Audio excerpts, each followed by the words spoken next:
Love it. Welcome back. Interesting to note that usually when he's doing his entrance, we see Marina Shafir in the back, slapping him in the face to warm him up. We didn't see Marina at all back there. I wonder if there's a reason why. Yeah, that's a good question. Here's another question. I think it's a burning question. How much will Jon Moxley's ankle come into play? You know, at least you would think that Kyle Fletcher's going to focus on that. At least most would.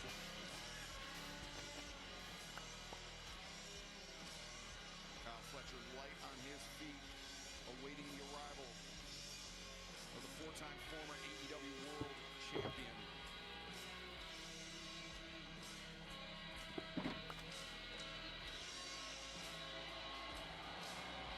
Oh, that's interesting. Jon Moxley has spent most of the year plus being hated, but he's getting a little bit of applause from part of the crowd here in Chicago. You know, Brian, a couple of weeks ago, we had here on our programs Jon Moxley talking about his efforts in the Continental Classic, and I think a lot of fans identified with that. Not giving up, not backing down. Brian, I wonder if part of it, too, is that because of the Continental Classic rules, there's been no Death Rider interference. We haven't seen some of the usual Death Rider shenanigans. this match, like our first, no time limit. It is a semifinal round match, the 2025 Continental Classic. There must be a winner. There must be someone to go on to face Kazuchika Okada later on tonight in the final round match.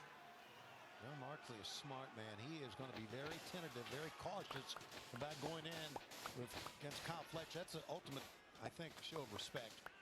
And Tony, notable by his absence is Don Callis, who was supposed to be joining us here at the desk for this match, but may be busy attempting to quell some tensions within the Don Callis family that may have arose from our first bout. Yeah, that's a good point. I just wonder what's going on backstage right now. Should be very interesting.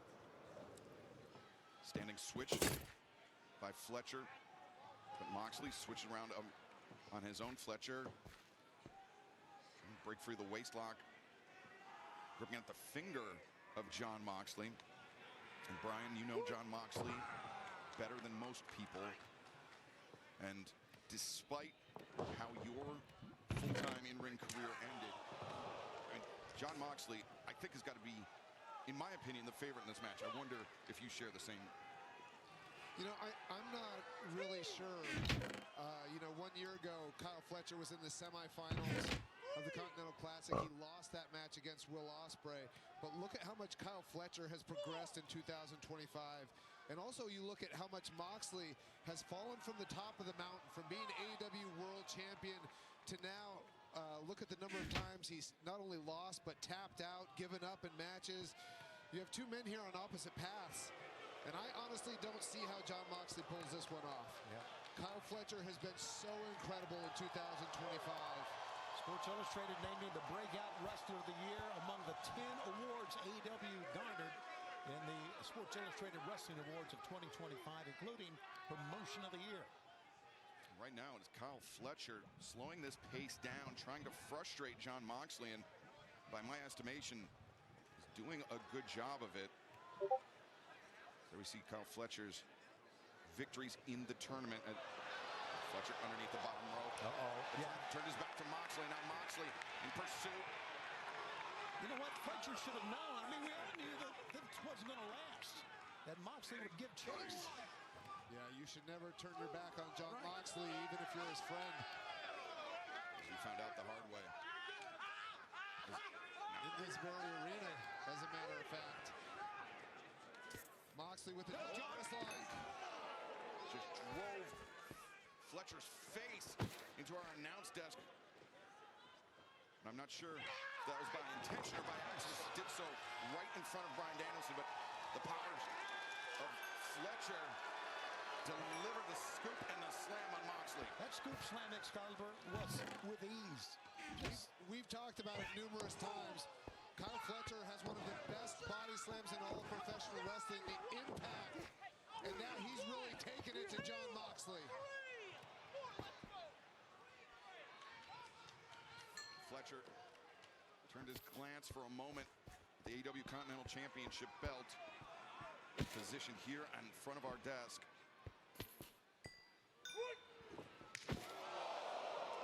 Jesus. Punishing chop delivered.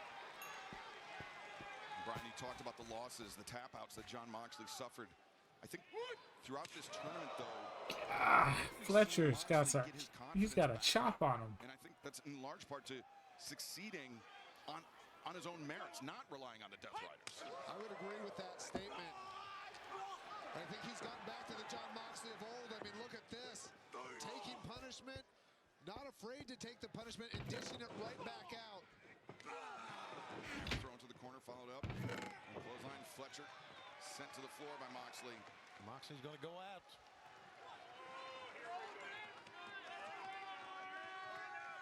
Moxley in pursuit of Fletcher. Very dangerous position for Kyle Fletcher to... Was the elbow or the shoulder? I'm not sure. Whatever. I mean, the hip of Fletcher most certainly striking the barricade as Moxley. The boot into the jaw of Fletcher, and then Fletcher once again falling into the barricade. Moxley just rolled underneath the bottom rope to break the referee's count. It is still a 10 count on the floor. Moxley, he could advance to the finals via a count out. But you know Mox, he doesn't want to win via count out. He never has. He wants to be decisive. He wants to destroy his opponent. Fletcher, elbow strike on the outside. I mean, these two guys are two of the hardest hitters in all of AEW. These elbow strikes back and forth. So much impact. Although if I'm Kyle Fletcher, I don't think I want to stay on the floor. I want to get Jon Moxley in the ring. We're trying to maneuver those steps. I think a lot of times. Leg of Moxley. Oh, that's going to change things. Trapped in between the steps. And remember that injury that Moxley picked up. Cheers. That was exacerbated throughout the tournament. Now, potentially could end not just the night, but end a tournament for Jon Moxley. Fletcher Goes. a drop kick. Moxley, the leg sandwiched in between the steps and the ring post.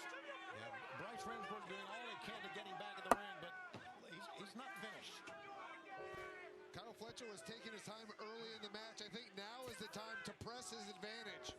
Well, let's recall a Christmas collision that he was against the clock in his final match with Jack Perry. He had to rush to get it done in that 20-minute time limit.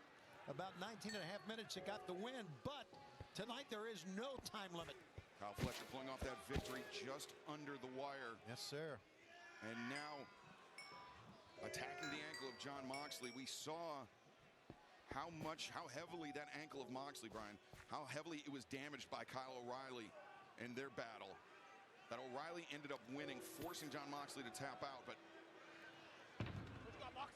You would have to think, to that point, Excalibur, you would have to think that Kyle Fletcher's been training with Josh Alexander. Yes. Another master of the ankle lock. That's a great call.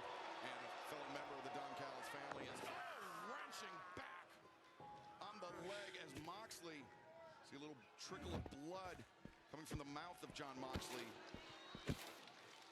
That was more on the knee than the ankle, I would think. I guess it hurt every part of the leg. Well, that reverse Indian deathlock attacks both the knee and the ankle. Okay. And Fletcher swiping at the back of Moxley's leg. Here we go. The kick and again wrenching on the ankle as Moxley in trouble here.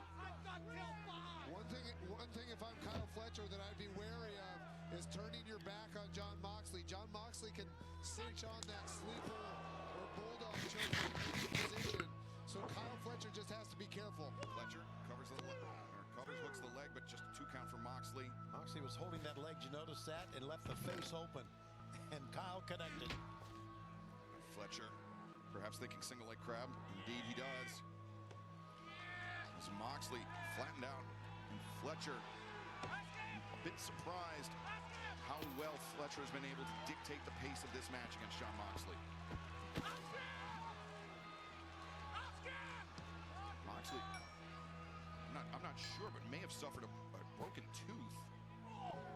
where that blood is coming from. I'm not sure if our camera's caught a look at that, but nonetheless, he was able to power his way out with those kicks, and then answers with a cutter.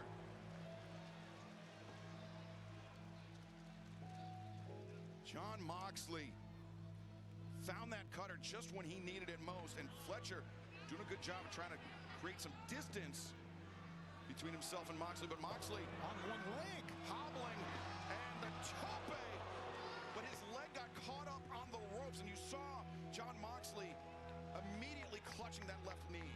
I think that dive hurt Jon Moxley just as much as it hurt Kyle Fletcher. Yeah, it was a mistake. I don't think Fucking Moxley chat? What is going on? Moxley didn't give it a beat back to his feet.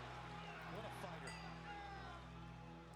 But I mean, that's the kind of wrestler that Jon Moxley was when people fell in love with him. The guy who would push through pain, the guy who would do anything it takes to win. But look at Fletcher!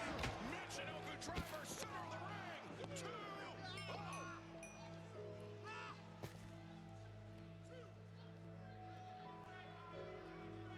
And if Moxley is somehow able to defeat Kyle Fletcher in this match, Tony, that means Jon Moxley will be going into a final round match with Kazuchika Okada on one leg, essentially. With a bad wheel, absolutely. I talked about this when we saw the first match.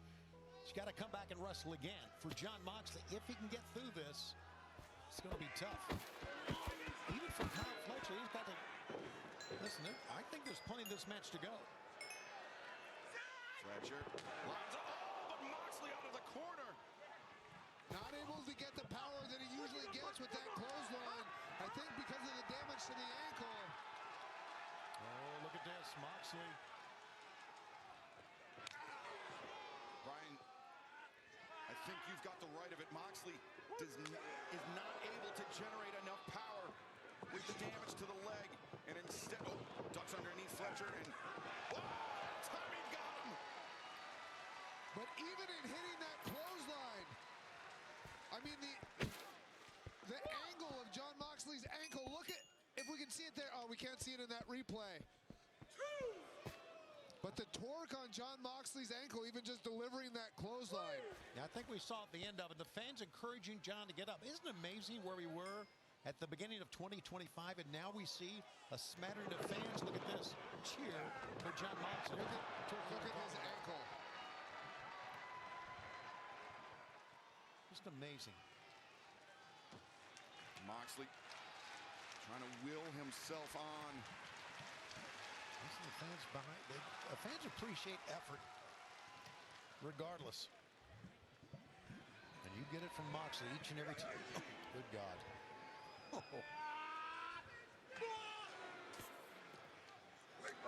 I don't think Kyle's going to win this striking contest. Even Moxley with a bad wheel. Just my thought here. I kind of disagree with you, Tony. I mean, there was a time when betting against Jon Moxley in AEW would be a fool's game. But Kyle Fletcher just hits so hard. He did that time. You are right, Brian. They're throwing bombs. Drop kick out of the corner.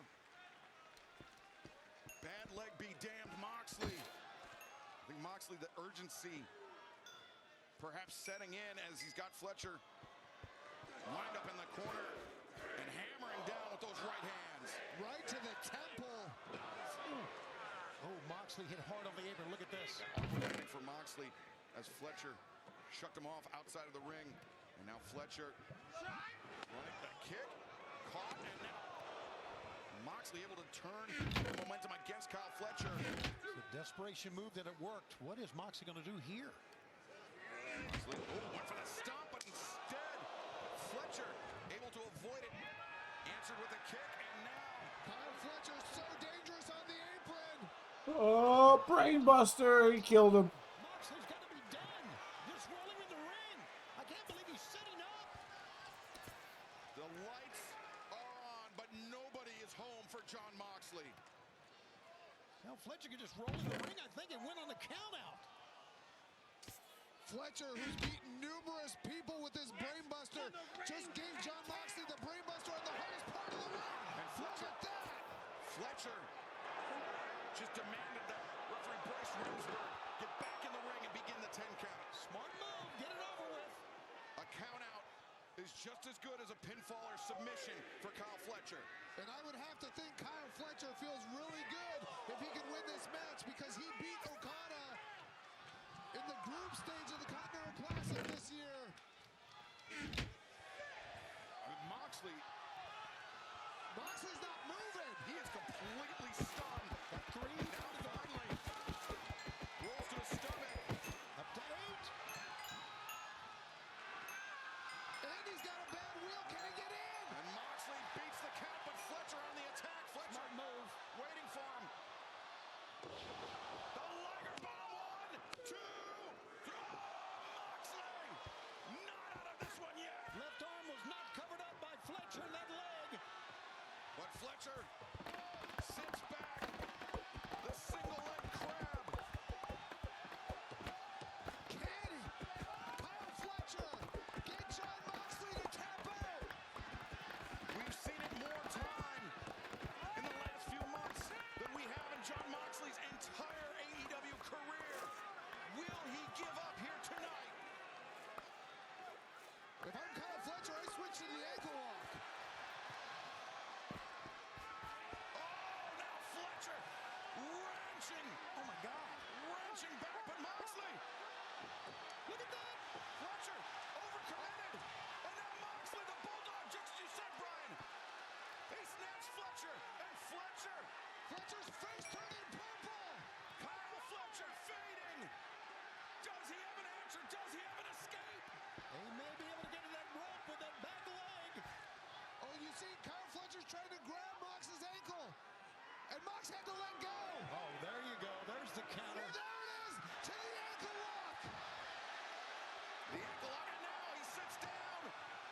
Oh, but Fletcher doesn't have it on right. He is wrenching on it, though. There he goes. There he has the proper grip. But Jon Moxley.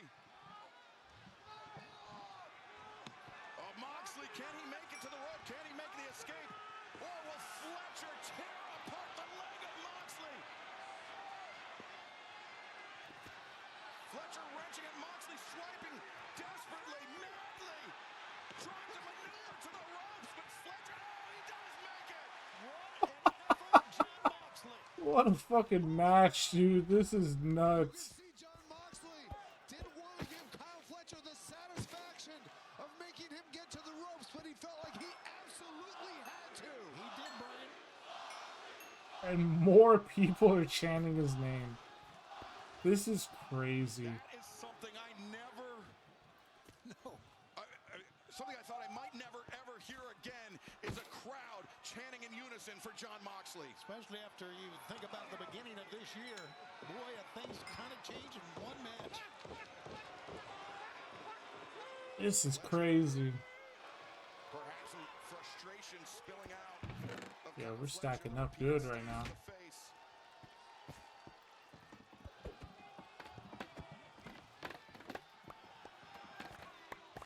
Moxley breathing heavy.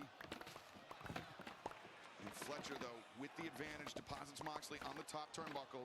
And we've seen Kyle Fletcher deliver that brainbuster onto the top turnbuckle from the top rope. But Mox able to get free. Moxley now biting Fletcher. Perhaps the last gasp for Jon Moxley. He gets to his feet underneath Fletcher and just sends Fletcher awkward landing on the top turnbuckle. John needed a second to regather himself that time, and he did. Oh, you know what's coming up here, don't you? Moxley underneath the chin of Kyle Fletcher, but it's in the ropes. The submission would not count in that position, but maybe he was trying to dim the lights just a little bit. That's what he was trying to do. Oh gosh, what is he gonna do here?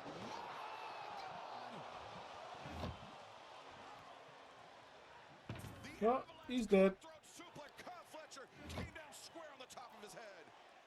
Square on the top of his head. And you can see Bryce Remsburg, the referee, checking on Kyle Fletcher. I'm not sure we need, I wonder if we need more than Bryce Remsburg. We might need a doctor. Oh, here it is again, Look at Brian. this. Oh, my God. My God. if he can, if here it is again for another Oh. rewatch. God damn. It's amazing. It happened so fast, I didn't even see him land on his head, bro. He landed on his head. Fletcher up to On it. now drops down. On it. Moxley. He felt that. Moxley might smell the blood in the water. The stop, Fletcher. Gentlemen, we are about 19 minutes into this match. The semifinals, of course, there's no time limit. Was it be a regular league match, we would be right at the time limit. But on it goes with these two warriors. I mean, on it goes. Look at this. John Moxley, bad leg and all. Now looking for the cover. The leg of Fletcher's hook, but now Fletcher tilts. Crucifix. Oh! And Fletcher somehow to his feet. Moxley. But Fletcher counters the half and half. The knee struck to the jaw. The hands were down. But Moxley won. Oh my God, this is incredible! The crowd is on their feet! How much does it mean to these two men to get to the Continental Classic Finals? Here he goes. Superstar! Brainbuster. 1, 2, 3. Moxley denies Fletcher yet again. How many people in 2025 have we seen Kyle Fletcher defeat with that brainbuster? Have we seen a better start to a pay-per-view than what we witnessed tonight? God damn, you ain't wrong. These two matches. Now, the question becomes, does Kyle Fletcher have the composure? Or is his confidence shook? Because perhaps his greatest weapon, as you observed, Brian, was not enough to put away John Moxley.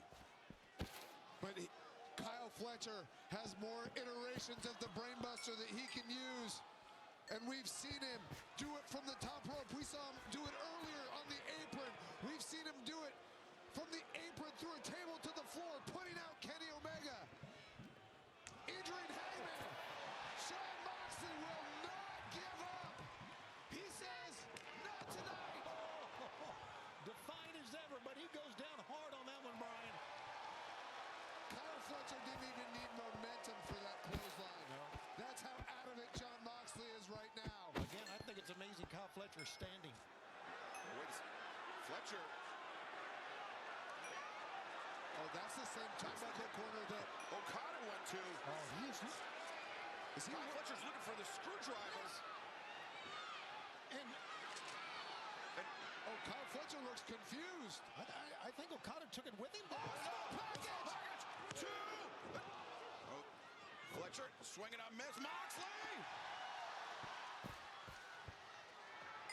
Moxley drags Fletcher towards center, but Fletcher counters. 2. Moxley forced to abandon ship, and Fletcher. Death Rider. Ship from Moxley. Cover him. Oh, we kicked out. Kyle Fletcher. Oh, Moxley's hype. Moxley's hype. It's over. It's over. To win this match. Death Rider.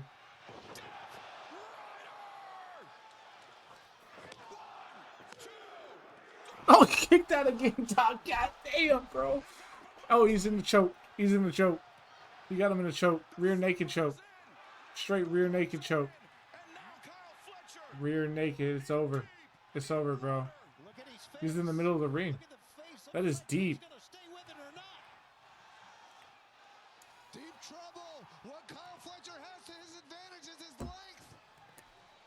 If he can maneuver his body and get to the rope, he's got a way out. But he's got Moxley on his back. And look at his face turning purple. Fletcher up to his feet. The power to carry Moxley up, and now the Dropping. Fletcher. Oh my God, look at how tightly that's cinched in. But Fletcher, his hands drop, and He might be out. Fletcher, look at his face is completely purple. And that is John Moxley advances. It's Moxley versus Omega. Oh, fucking Okada. Goddamn, Moxley Okada. A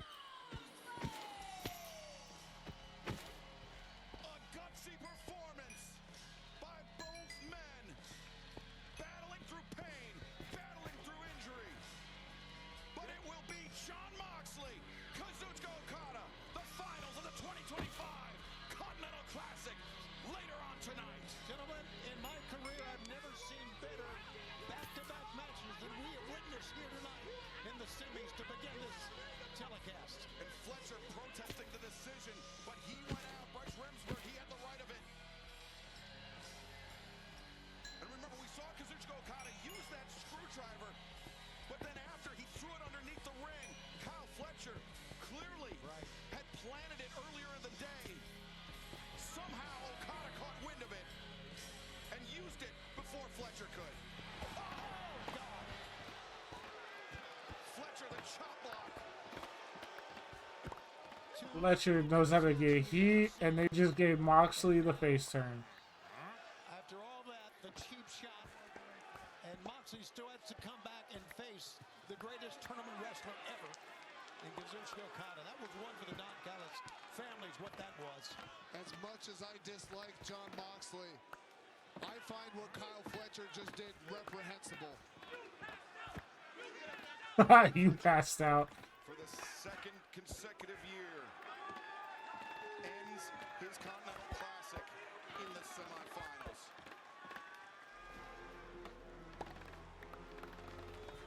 We watched one of the gutsiest performances we've ever seen. Look at him fire himself up. One more to go, he's saying. Moxley, one more to go. But the bad luck of Moxley will carry him into the final round match with the greatest tournament wrestler of all time, Kazuchika Okada. 5 career major tournament victories. Will tonight be number 6 as Moxley over the barricade, but What a way to start this pay-per-view. What a match this was. Gentlemen, I'm going to remember these two matches the rest of my career. what can Jon Moxley do in the next couple of hours to prepare for Kazuchika Okada? But fans, coming up next, the AEW World Tag Team Championship is on the line in a Chicago street fight. Austin Gunn, Juice Robinson challenge FTR next. Where'd I get a lead? FTR, the absolute best tag team of all time. The Bang Bang Gang beat FTR. I promise you, it's gonna happen again. I don't want you to ever touch my belt again. FTR, you're the best tag team in the world, but you weren't the best tag team in Manchester, England. 1, 2, 3. Foot on the ropes as he hit the count.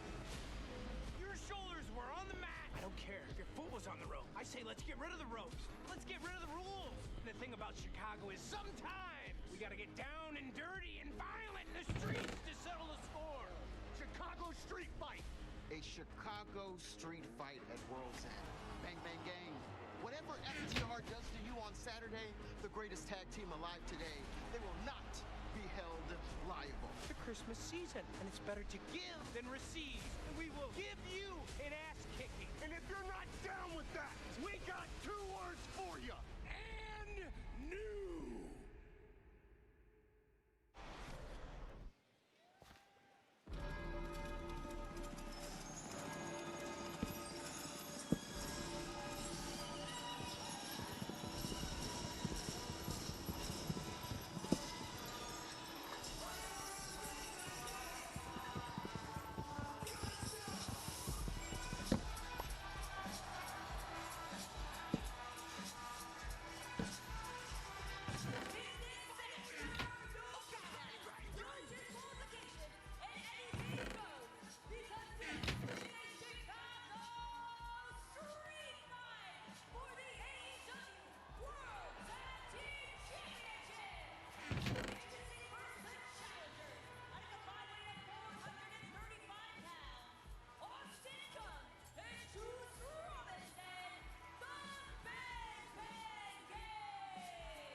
faced off against FTR earlier this year with Daniel Garcia. His career's got a very different direction, but Tony, you were there as well to see the Bang Bang Gang pick up a victory against this tag team before they became World Tag Team Champions. Absolutely. I love the Bang Bang Gang. I think that Austin Gunn is one of the great second-generation wrestlers. The sky's the limit for him.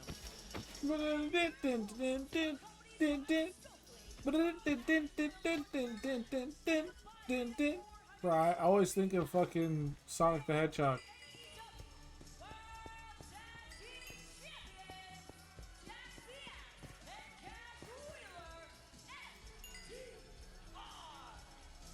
Was an aspiration for FTR ever since I first saw them. It was only when I stepped in the ring with them how I felt that smash mouth style, how they smother you. They don't give you a second to breathe. And I really got an appreciation for the world-class tag team that they are. This is only the third time that the AEW World Tag Team Championship has been up for grabs in a street fight. FTR, have been involved in some of the greatest tag team matches we have ever witnessed, but also some of the most violent and brutal tag team matches, Tony. But this is not uncharted territory for Dax and Cash. No, and you know what? They have become the two of the most violent men that we've ever seen in tag team wars, doing anything, egos, wearing them on their sleeve. And here's the thing about it. They are still the great tag team that they were when they first arrived. Tag Team of the Year. We mentioned the Sports Illustrated Awards earlier. Of the 10 that we have won, FTR named Tag Team of the Year, regardless of the way they've been acting. No count out, no disqualification. Anything goes. Chicago street fight is underway. Immediately Dax and Juice to the outside, as are Austin Gunn and Cash Wheeler. Juice not too far from his hometown of Joliet, Illinois. Certainly a bit of a hometown feel. Whoa! Good God, he was going to crush his head with that. Certainly was, but it's all legal. Over the barricade, courtesy of Juice Robinson, and a table has appeared, propped up against the barricade. Austin Gunn over the barricade, other side of the ramp. Action going up the steps. Cash Wheeler suplexing Austin on the ramp, and now Dax ripping at the face of Juice Robinson. You're not going to see a lot of technical wrestling, not a lot of holds. Just kicks, punches. This is really going to be a fight, no question about it. You heard Paul Turner admonishing Cash Wheeler, you have to win this match into the ring, but there's nothing stopping him from doling out punishment on the floor. One factor that may come into play. Juice Robinson was out for a considerable time with a leg injury, and FTR targeted that in the last match between these two. It was right on the edge that time for Cash. He better get away from there. The kick, I'm not sure if that caught Austin low, but it was enough to interrupt his Cash going face first in that big LED screen. And Nigel, it was full gear where FTR became three-time AEW World Tag Team Champions, but as you observed, just 2 weeks prior to that, Bang Bang Gang picked up a tag team victory over Dax and Cash. Which in the Bang Bang Gang's mind felt entitled them to a World Tag Team title opportunity. They got that opportunity. They did come within a split second of winning the title. They thought they had a 3 count.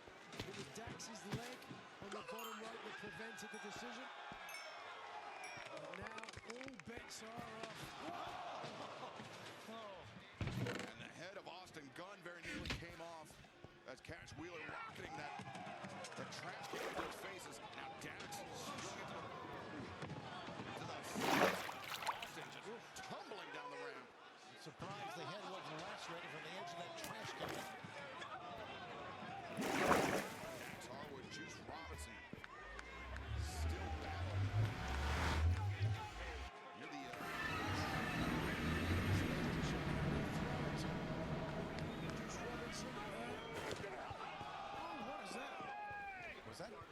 sure what it was. Some liquid beer, soda, something. Austin Gunn throwing the barricade again. A chaotic tag team match. We've got our hands here with AEW tag titles on the line. Remember, the only way to win is inside the ring.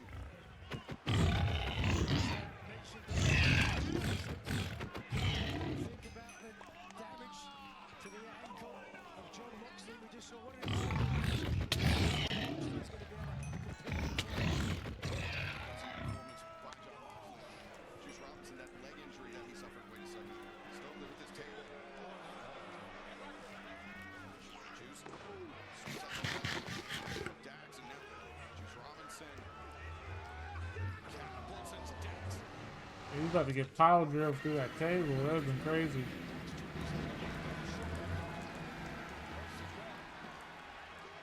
A primal scream from Juice Robinson, who's got Dax Harwood on that table right in front of our announce desk. Stokely is trying to drag Dax off of the table. Oh, wait a second.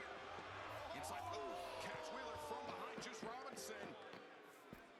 Didn't realize that Cash was on his feet, and wait a second, Cash. What is Wheeler thinking here? Way up there. Precarious. High angle belly to back. Suplex. Both men crashing down, but Juice Robinson going down that much harder. Yeah, Cash using his legs to not only send him down, but up and down, getting more elevation that time, and it worked. The veteran experience of Robinson there after the impact, continuing to roll to the outside. Right. When it's some safety, you can't be pinned or submitted on the outside. That ankle injury that Juice Robinson suffered occurred a little more than a year ago.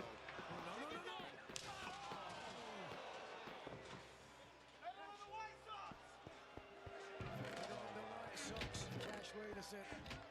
Yeah, mocking the White Sox for the tough years they've had. Austin Gunn, his bell rung.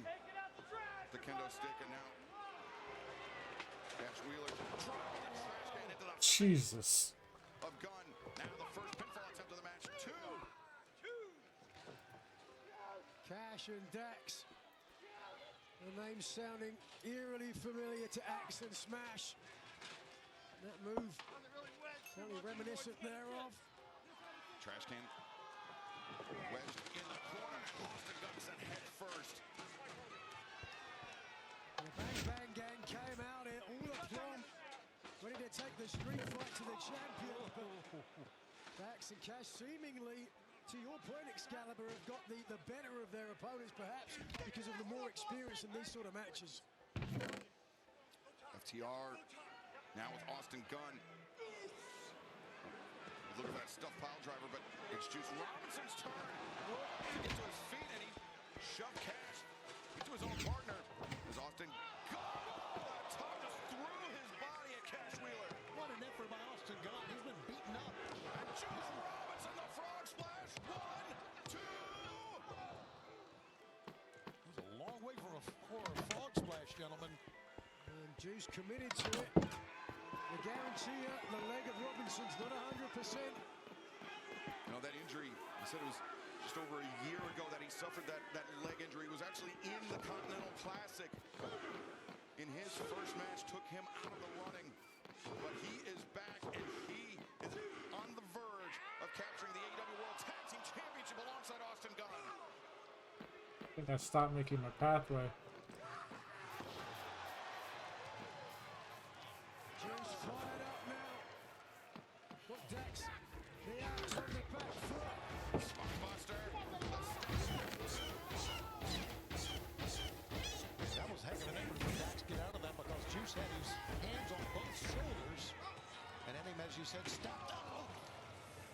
Cash Wheeler slipping free of the grip of Austin Gunn and then sending Austin hard into the steel steps. Cash Wheeler asked. Big Stoke to get something for him. Stokes got the kendo stick, and now What a smash. Wow. Well, he was proficient with a kendo stick. Juice Robinson. Indeed, by the looks of things. Wow, Wow, there's the bell. Dax with the bell in, and the belt behind the referee's back. That ended the night for the Bang Bang Gang in Manchester. But now in the Chicago street fight, it is anything goes, and it could be the end of the Bang Bang Gang once again. Yeah, let's see if Juice can get up from that. I don't know.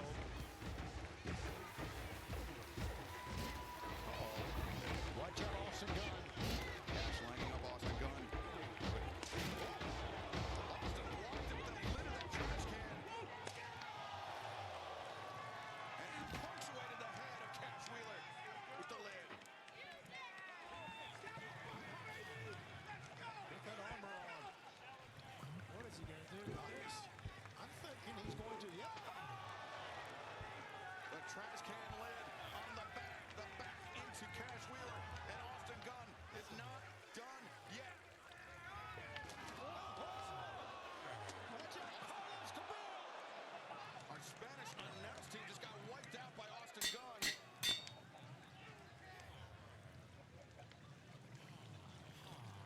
Austin Gunn misjudged, and Cash Wheeler able to take advantage.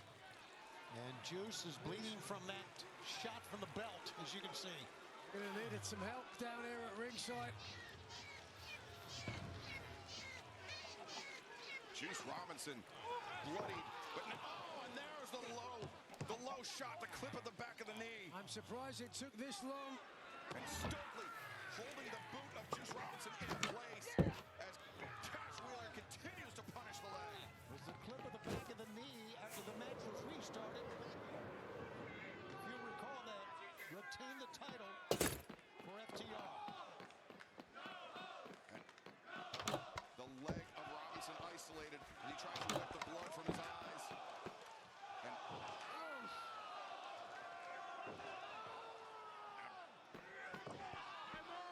I'm not sure how Juice Robinson can stand much more of this. Me neither, because his partner's been wiped out. And it was the figure four leg lock that enabled FTR to retain the tag titles in the first tag team title match between these two. And it may look like history will repeat itself now. Surely it's only a matter of time. They just got to slap a submission on the left knee. Figure four leg locks that they used the first time. Certainly do the job. I don't know what they got planned here, but maybe Cash just taking a rest. Whoa. Juice. Well timed, and now the roll up. Juice Robinson has got one, two. Oh. Juice almost pulled a victory out of all of that. One of the great pushers. That is it. That is it. Behind with the chair, and Juice Robinson goes down in a heap. Juice Robinson may want to start thinking about his career now. Yeah, This continues much longer. just leaping stomp onto the knee. I'm sorry, brother. Planted right on the inside of the knee. And the inverted figure four is locked in. Juice Robinson in serious trouble as the blood pours from his head. Big Stoke there screaming for Juice Robinson to tap out, to quit, to give up. But with the AEW World Tag Team titles on the line, I don't see it happening. I don't know. Juice raised the hand. Thought about tapping for a moment, but he's trying to drag himself to the ropes. They are willing Robinson on to get to that bottom rope. And but Cash dragging Dax and Juice away from the ropes. But gentlemen, even if he reaches the rope, is it going to matter? It's a street fight, right? And look at Juice, the hand was raised. He was on the verge of tapping once again, but Austin Gunn. Wait a second. The fire extinguisher. Oh! Cash Wheeler on the move. Oh, goodness. Wow. He almost flew into the crowd, didn't Cash? Juice Robinson still in the reverse figure four. Version of the knee bar, the left knee being driven straight. But yes, it doesn't matter. Doesn't matter. You are right, Tony. Once in a lifetime, it does happen. Even a blind squirrel gets a nut from time to time, but this is not going to help. Oh, Juice looking again. At all. Again, the hand was on the verge of tapping, but Juice with the fire extinguisher. The fire extinguisher introduced by Austin Gunn. What a night! What a freaking night we're witnessing! Oh, this is great, Nigel. This is chaotic as one expected. Oh, my God. Trying to put out the fire in the heart. Oh, the left hand. Team champions. How about that left hook? The juice is loose, and now the cover. 1, 2, no. Stokely just tackled Paul Turner. That's legal as well, I guess. Big Stoke poised again. Look at him. He just, Little weasel. Stokely, whoa, juice. That's Stokely makes a very hasty retreat, of course, he's a coward. That's all he is. but he He's just screamed, I'm not in this. Jeez. Boom! Hell, hit him again. Getting a little bit of payback for all the damage that FTR have done to the left knee of Robinson. Still barely able to stand. juice hobbling, but still very much alive in this match. FTR getting worn out with that chair. Both men. After was driven through the table, Juice Robinson might be fighting this one alone and on one leg. There's your fighter from Joliet, looking right to the living room. Robinson wearing the red badge of courage. Wait a second. Oh, again Big Stroke getting involved. Stokely trying to disarm Juice Robinson, but Juice. Don't just bounce off the table. He dead. He's gone. Low blow. Low blow, and now They were going for the shatter machine. they were going for it, and they found it after the low blow, and now the cover. 1, 2. No, Austin Gunn, where did he come from? What an effort. Brink of death. Oh, what an effort by Austin Gunn to even get into this thing. All four combatants here.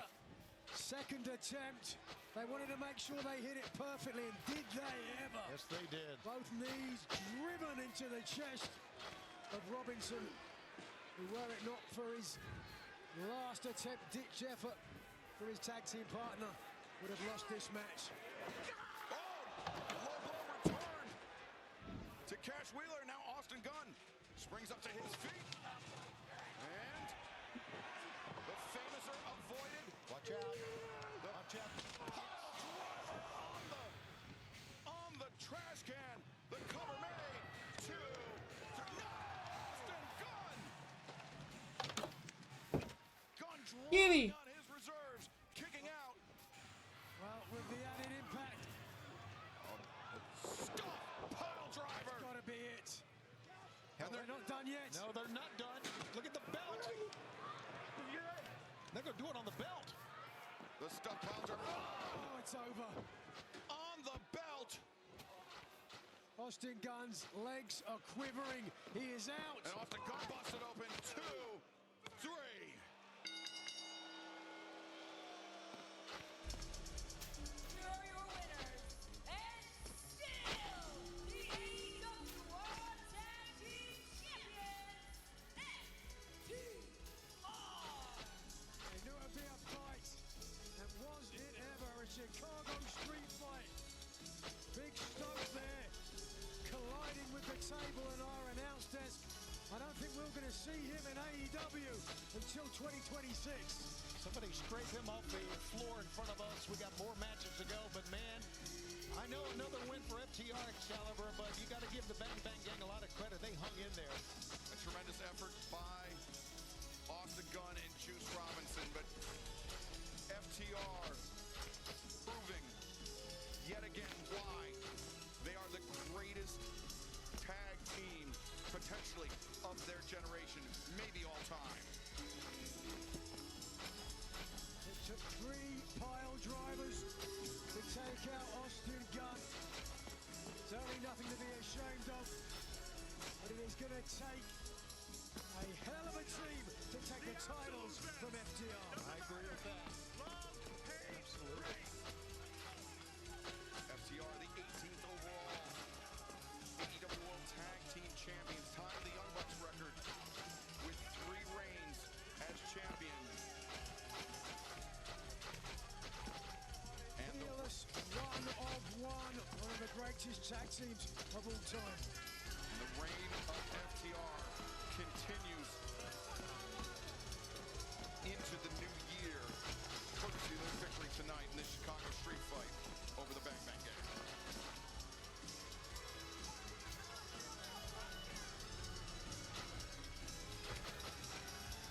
Dax and Cash, I'm sure going to celebrate later on tonight this hard-earned victory. But fans, there's a time for celebration here in All Elite Wrestling as well. Tony, you've mentioned it a couple times. Sports Illustrated recognizing AEW with multiple accomplishments, multiple achievements in professional wrestling for the year of 2025. Let's take a look at what Sports Illustrated had to say about All Elite Wrestling. As 2025 comes to a close, Sports Illustrated awarded their annual wrestling awards, with All Elite Wrestling claiming a near sweep, crowned with 10 accolades, solidifying that AEW is where the best wrestle. Taking home both Female and Male Wrestler of the Year honors, the CEO Mercedes Moné and Hangman Adam Page. He's done it! With FTR confirmed top guys in the tag team ranks, the Protostar Kyle Fletcher, Breakout Star of the Year. Say my full name. And the aerial assassin, Will Ospreay, named Best in the Ring. It was AEW events and stars that captivated the professional wrestling world this year. Double or Nothing, Show of the Year, a timeless honor for Tony Storm holding the mic. Did you expect somebody else? The epic battle of Hangman and Jon Moxley, Rivalry of the Year. And on the back of these recognitions, All Elite Wrestling has been awarded Promotion of the Year. With a year this extraordinary, there is no telling what 2026 will bring.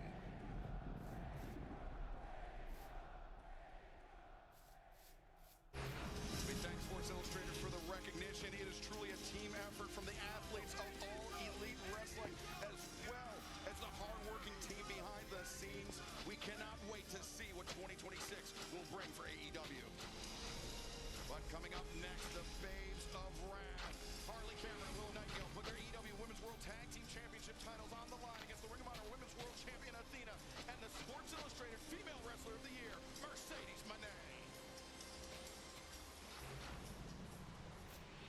You know, a lot of people didn't believe that we would get this far, but it didn't matter because we believe in us. As well up with the power bomb!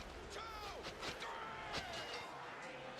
Underdogs no more! They are the first ever AEW Women's World Tag Team Champions, the Babes of Wrath! You can take the win. Oh, wow! And Willow! The way I'm seeing it is Mercedes Moné and the forever ROH champion Athena versus those hussies of wrath for the AEW Women's World Tag Team Championship. I love the sound of that. Don't forget who you're messing with. We will gladly take you on in Chicago. Yeah. Can you imagine Athena and Mercedes Moné as the AEW Women's Tag Team Champions?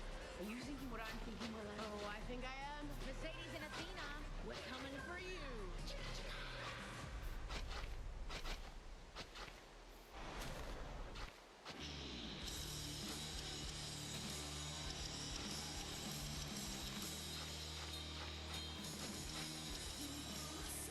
The following contest scheduled for one fall is for the AEW Women's World Tag Team Championship.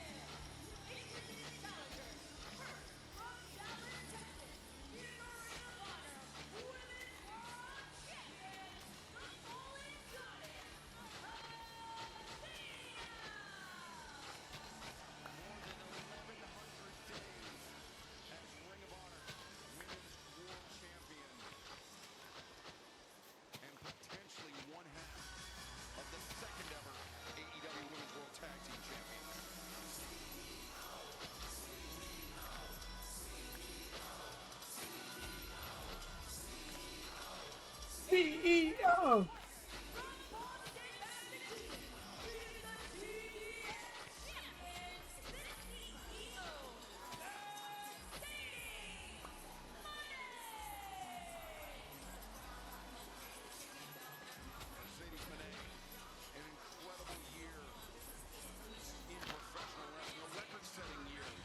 Perfect. No fucking way. That was wild. Alex Windsor takes the belt back. But that does not. That's wild. I really think that she still has the confidence. And why shouldn't she? She has a plethora of belts, as we saw.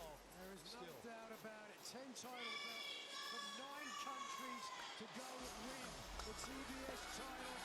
Currently around her waist. But it's these titles that she wants.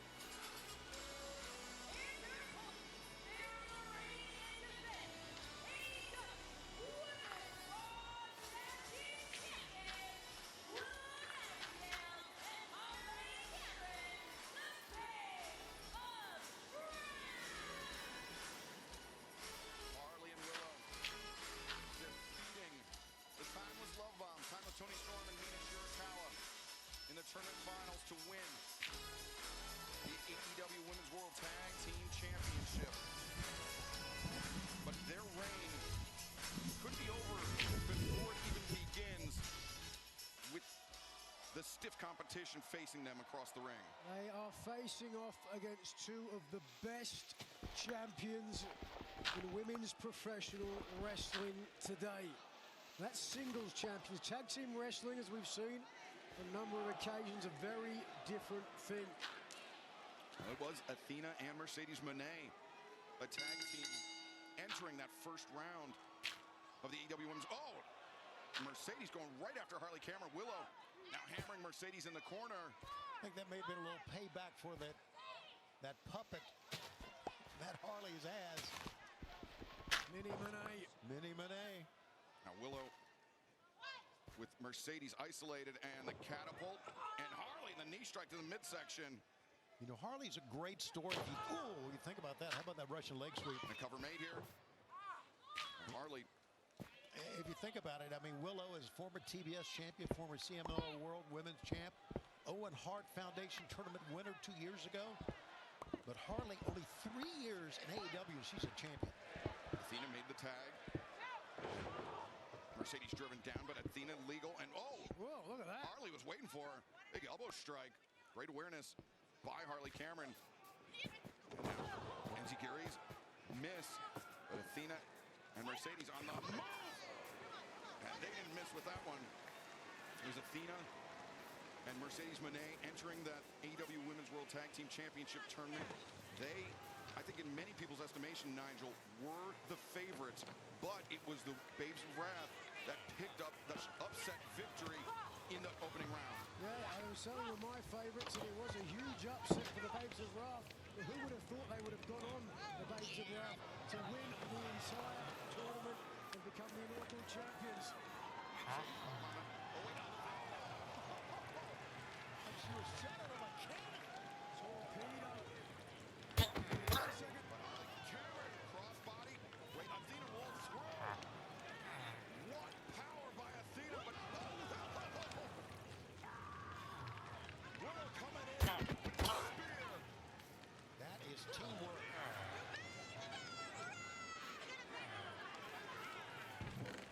Take another look at that. Athena just blindsiding Willow with the tope. Back to live action inside the ring. 2. Athena able to kick out. Certainly, the Babes of Wrath winning the AEW World Tag Team Championships in the women's division is the upset and, dare I say, the feel-good story of 2025. It's what a good precedent that their challengers here tonight got a pinfall victory over them just a couple of weeks ago. How about Athena landing on her feet that time? Quite nimbly, but Harley Cameron once again was ready for Athena. Hammer throw. Harley puts on the break. Roundhouse kick. Caught Athena. Chipping in, but Mercedes the hammer drives down. Harley Cameron. Better move. Go back to the corner. Drag down the opponent first. Lower. Bastard. Great teamwork there. Cover. 2. Pretty good escape by Harley, because that was a great pinning combination. We're going to see great cohesion, I think, between Monet and Athena. Athena, we talked about it, we said it already, regularly cited as the most dominating women's champion of the modern era, the forever women's Ring of Honor world champion. Her reign has far past, excuse me. Any world champions of the past. Here's a cover. Made and Mercedes. The hook was in deep, but hardly able to kick out. And Nigel, to that point, Athena's record eclipsing any champion in the history of Ring of Honor, of any configuration, tag teams, pure champion, television champion, men or women. She has changed the game, undoubtedly. The only few blemishes on her record as champion, not for the title. Let's see if she gets a cover here. The only record blemishes is a cover. Made it, far leg hooked, and Harley. Her tag team partner, Mercedes Moné, and the person she just pinned, Harley Cameron. So some intriguing conflicts, if you will. I think Mercedes Moné can be considered, if you think about when she first came into pro wrestling and started a run, she changed the landscape in women's wrestling. I think a lot can be said for that. A lot of people have cited Moné as a huge inspiration. Cover. Mercedes now after the knees. Cover and the kick out. Once again, Harley Cameron. Those kickouts are coming later and later, though. I think what we're saying is we're taking a look at two of the finest women ever to wrestle, and let's see if they become world tag team champions here. It's not taking anything away from the champs, but man, Mercedes and Athena together, wow. But Nigel, you and I both know it from firsthand experience. Great individual wrestlers do not always make a powerful tag team.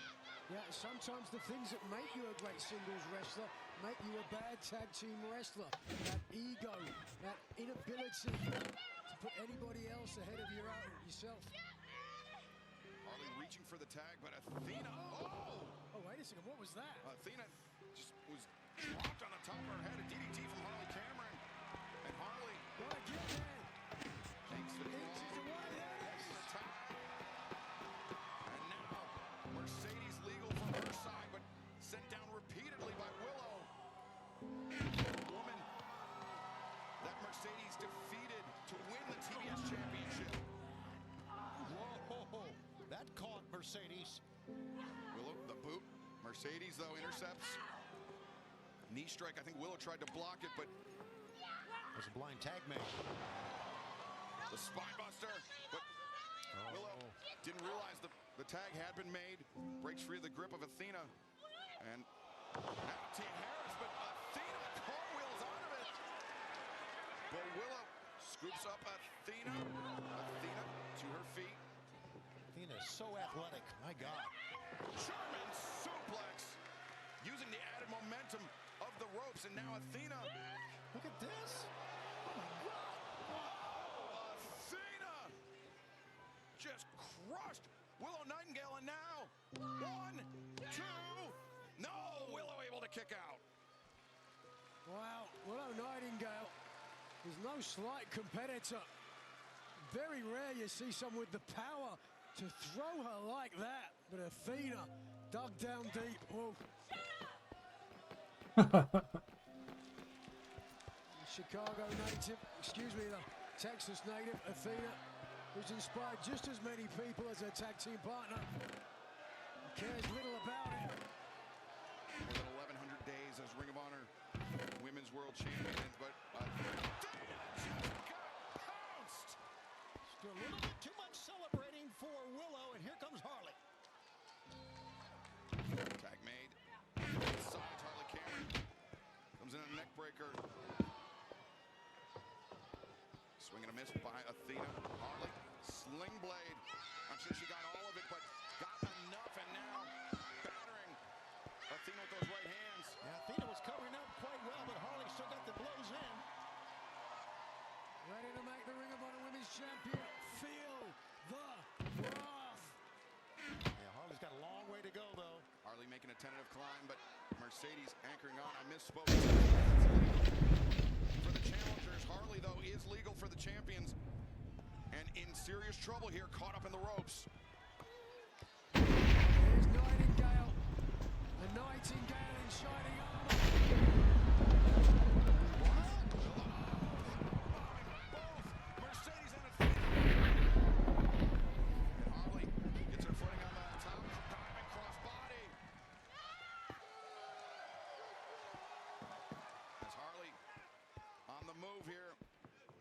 to the ropes, and Harley. Crucifix bomb! 1, 2, no! Did not expect Cameron to have the momentum to take down both of her opponents, but just look at this. After the power of Willow with the double power bomb. That's crazy. it was the agility of her tag team partner, Harley Cameron, unable to get the pinfall there. But came back with some offense and now leaves her in the driver's seat. Harley sets her jaw. She does not want to have their reign, their inaugural reign as AEW Women's World Champions, end here tonight. Here it comes. The soul food into the backdrop. The cover made 1, 2. Now Mercedes there in time to break it up. I think that could have won, and Mercedes was just right there on the spot. That was the combination that beat High End and Maya World this past week on Collision, but Mercedes Moné had it scouted. Harley using her flexibility and point accuracy with that kick sent Mercedes down to the floor. Comes out with a stunner. A low angle O-face. Normally she hits it from the top rope. Now backstabber on Willow. Into the statement maker, center of the ring. And with Cameron taken out already. Willow Nightingale a long way from the bottom rope. Yep, she's trying to move forward, but she's right in the center of the ring. Maybe best to just roll to your left or right. Mercedes wrenching back on the neck of Willow Nightingale, but Willow making the desperate crawl to the bottom rope. Look at Nightingale like a wounded animal. Desperately crawling, trying to get her hips beneath herself. But Mercedes, Great job. vaults off the bottom rope, but Willow's got Mercedes up on the shoulders. And a Death Valley driver. Oh, that hit hard. 1, 2, no! Athena went to break up the pinning predicament, but instead collided with her own partner. Nightingale saw Athena coming. Moved at the last second once Athena had committed. And things are breaking down here for the challengers as Willow Nightingale battering both Athena and Mercedes Moné. A big smile on the face of Nightingale. Turned now to a banshee shriek. Got him stacked up in the corner. Willow the splash in the corner. Sends Athena into Mercedes once again. 2 for 1 there for Willow Nightingale. Off the Ring of Honor Women's and the TBS champion. Are down and finally back to their feet. Oh, but Athena caught Willow as she was making the climb. And wow, great teamwork. Great teamwork. They had to have workshopped this. That was sick. superplex, powerbomb combination. And now Mercedes driven down on top of Willow from Athena at the cover. And Harley there to break it up. Some very creative, innovative offense from Athena and Mercedes Moné. As I said, they've been working together, and it has paid dividends now late in the match. Back to live action. Harley Cameron, Willow Nightingale, the same idea. Both women looking for a crossbody there and colliding midair, crashing down. All 4 competitors, champions and challengers, almost spent. What a matchup. Highly affable Harley Cameron, whose ascension in 2025 has been a delight to see. Harley very quickly becoming a fan favorite here in All Elite Wrestling. Whoa. Oh! Kind of ironic as a ventriloquist. She's letting the wrestling do the talking for her. Athena just got planted by Harley. And Harley on the move, but Mercedes, Moneymaker, drives Harley down, but Willow up to her feet, put to the midsection for Willow. Nabe with the cover. No. Couldn't complete the Dr. Bomb. Loses the grip. Willow. Instead, Willow, the roller 2.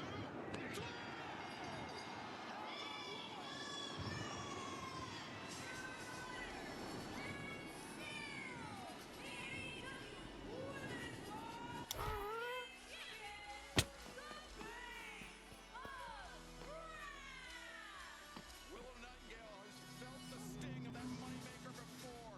This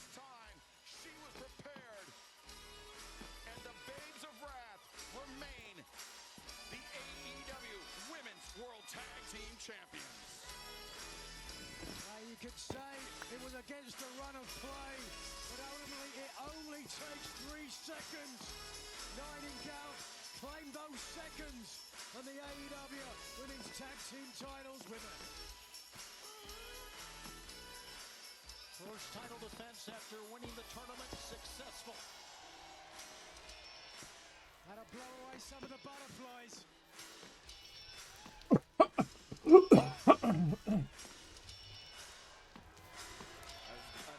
and Mercedes Moné. Athena. He's chasing with Athena.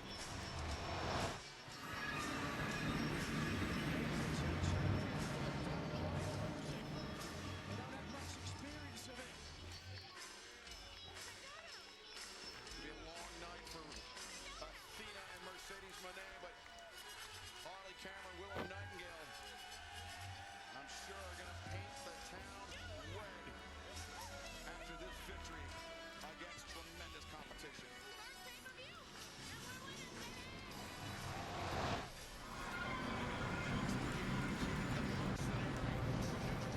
Wrestling of the Death Riders, the animosity between him and Darby Allin reaching a fever pitch. They will battle it out next here at World's End. Gabe Kidd, Darby Allin, let's go. You still have an obstacle and knock it down. World's End. I got bigger things to worry about than Gabe Kidd.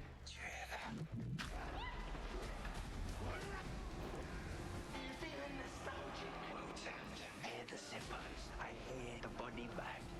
You stay relentless for stupidity. Bigger things to worry about.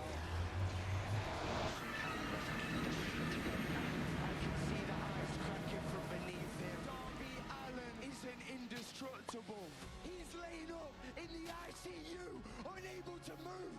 I'm gonna be the one who shatters that ice and drags you down. That prompts the question. How is Darby Allin gonna answer my challenge if he's unable to move in a hospital bed? He's not in the ICU. It's your world's end.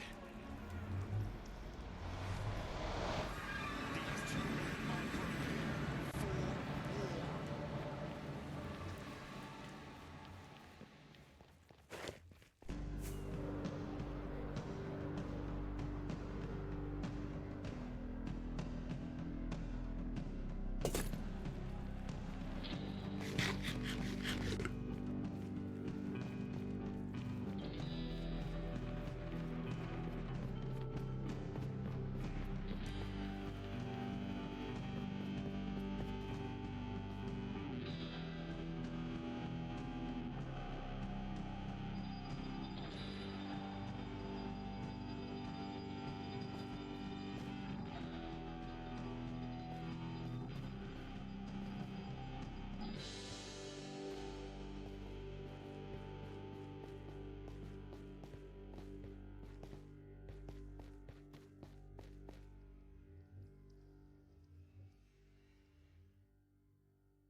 one of the other strongest-willed personalities in pro wrestling today. We saw there, fellas, some of the evidence thereof.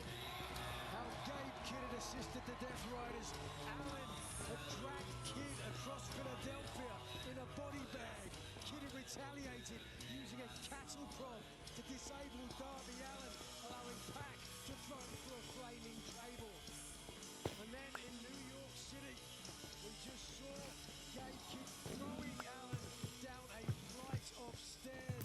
You can certainly make an argument the physical toll in that played into Darby Allin being unable to compete in the Continental Classic. That was just, yeah, right after Darby was injured and made his way back, down the steps he goes. This is not for the faint of heart, those nuggets that he had.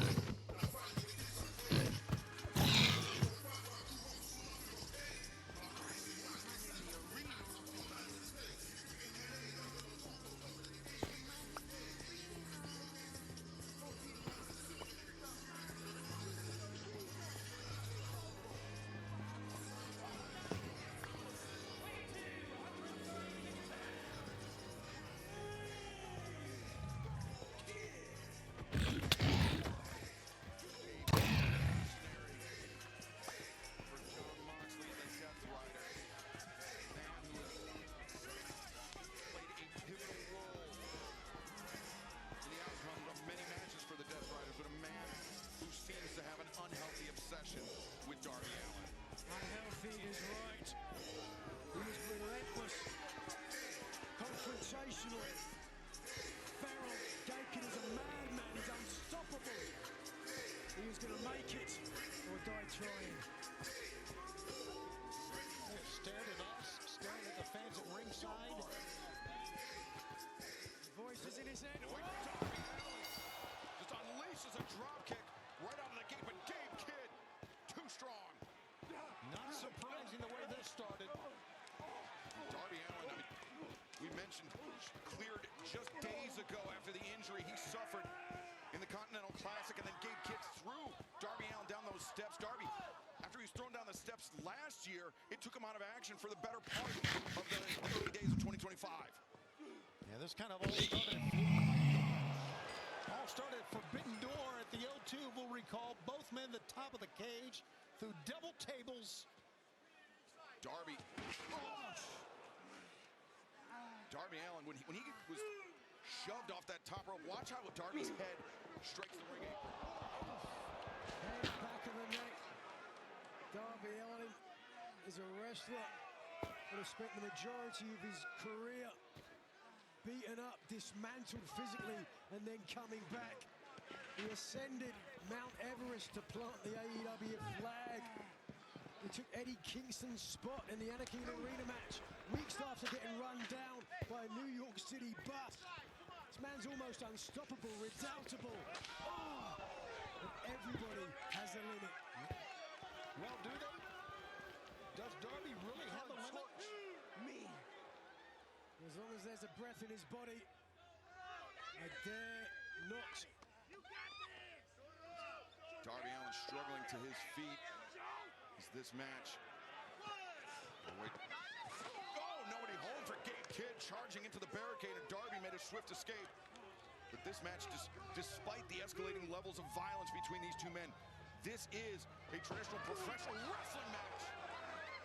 Hence the count on the floor from referee Rick Knox. I don't know anything traditional about this or not, but I get what you're saying. You know, remember the movie Unbreakable? I think Darby Allin is that. Look at this. He's Darby clutching his head, I'm sure, after that spill he took against the barricade, against the ring apron, but bouncing Gabe Kidd's head off the barricade. I have all the respect for Darby Allin in the world, Tony, but he's not a superhero. He's not immortal. Darby under the bottom rope to break the count, reset the count. Goes to the floor with Gabe Kidd. Oh my goodness! Kidd just threw Darby. Is everyone okay back there?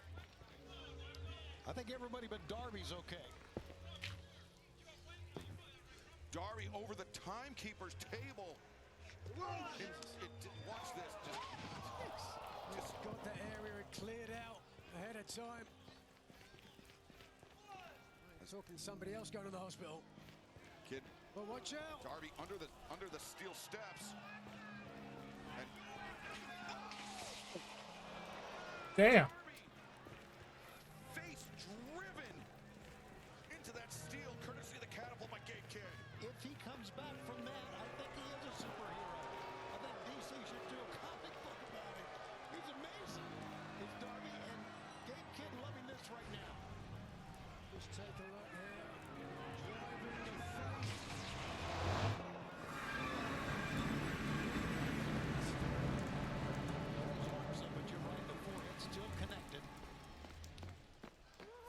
Alex. Once again, the 10 count on the floor for Darby Allin. We have seen him overcome so much in his career, Nigel, but just days after being medically cleared, how can he possibly endure something like this? No question, he's not going to be 100%. He never is, and perhaps that's his strength and his curses. Oh gosh, yeah. You had to think after his head driven through the steel. Darby lacerated by those steel steps. He's still trying to get to his feet. Steel meets skin. Steel always wins. Oh, and just a battering ram. Oh. Gabe Kidd using the top of the head into Darby's temple, and now choking and throttling Darby. You gotta say, Gabe is an assault specialist, there's no doubt. Gabe Kidd sends Darby sternum first into the corner. Gabe Kidd has spent plenty of time in a mental hospital, taking a taste of Darby Allin's blood. There's plenty of it, Nigel. Look at it, just flowing off his head now. A brutally violent young lion in New Japan. Outcast. Ah, damn, Darby's gonna be dead by the end of this. Yeah, that put Eddie Kingston on the sideline for 18 months. Did Gabe Kidd. That blood all over Gabe Kidd, of course, is Darby's. Kidd has proclaimed himself, as you can see here, driving the head. Oh, the head just bouncing off the ring post. Almost colliding with right in your living room. Whoa. Colliding with the cameraman at ringside. Even our camera people aren't safe with Gabe Kidd. Oh, look at these blows, Nigel. My God. He's beating the tar out of Darby Allin. Oh. Good Lord. Powerful elbow strike, and Darby wilting under this brutal assault.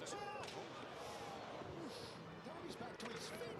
Darby drop kicking the chair into Kidd's face.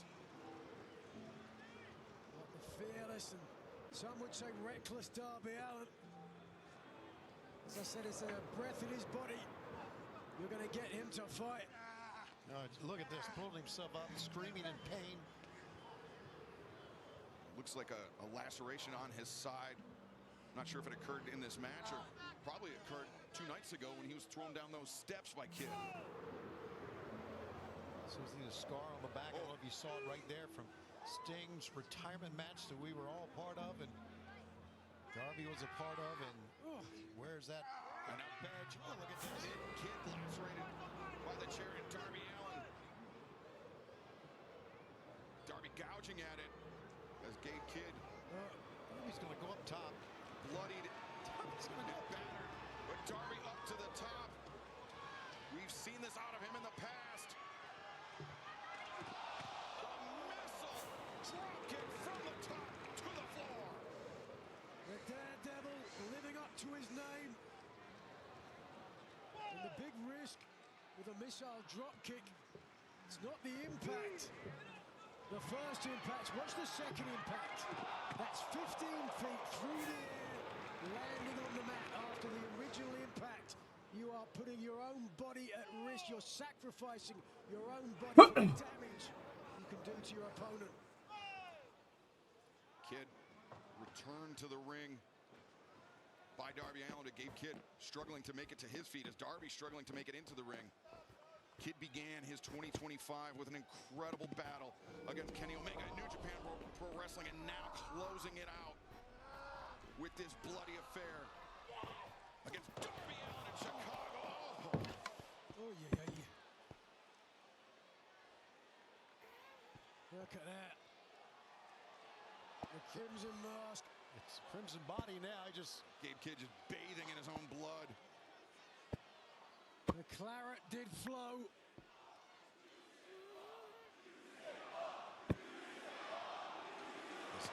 They are both covered in blood, dude. This is crazy. The open-handed strikes in the corner, now sinking his teeth into the flesh of Darby Allin. Gabe Kidd has some of the hardest strikes I've ever seen.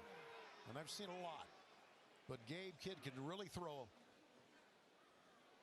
Like right there. Jeez. Oh.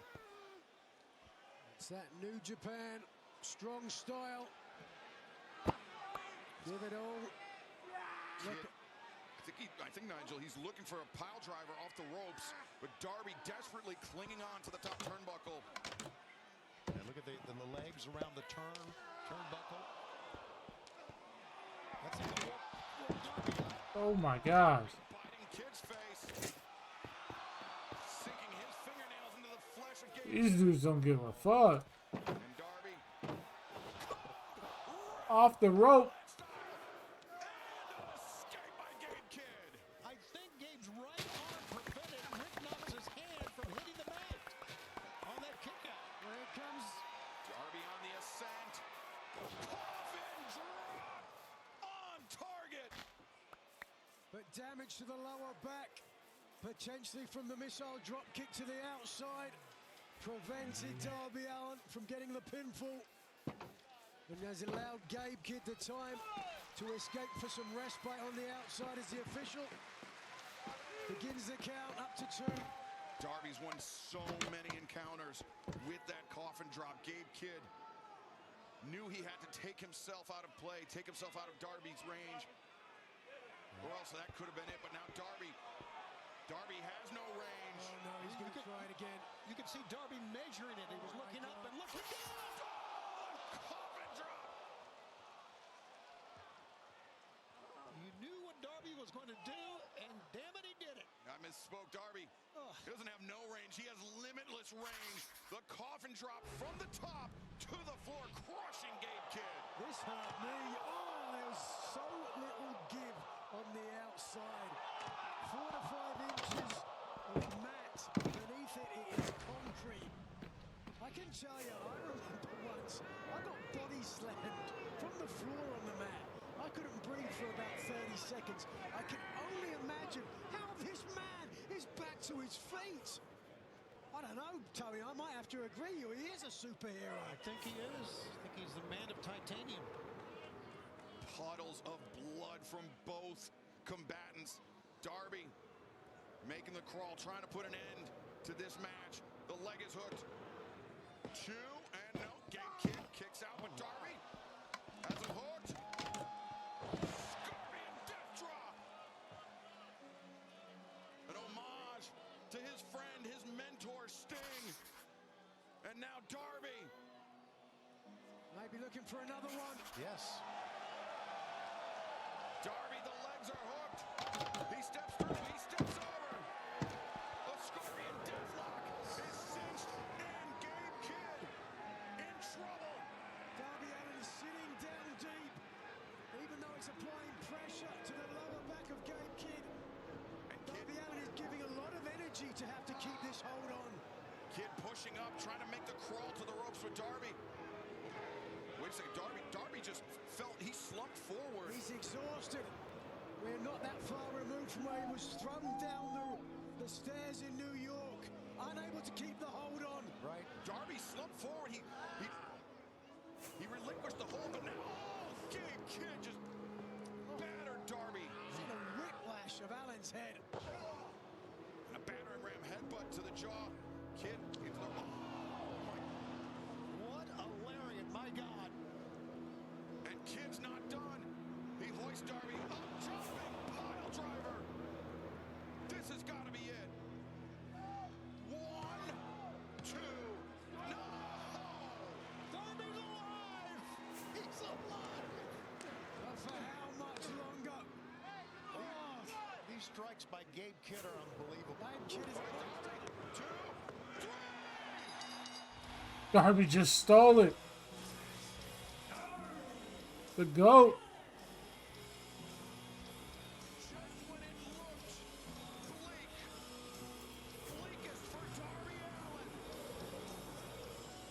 he digs deep and pulls out a blood-soaked victory. The legend of Darby Allin lives on. I don't know if Darby Allin won the match so much as survived it. Gabe Kidd can't believe he got caught like that.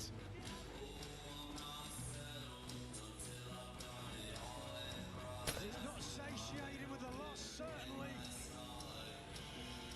And when Darby slumped forward, when he dropped from that scorpion deathlock, Nigel, I thought that was it. I thought Darby Allin was spent.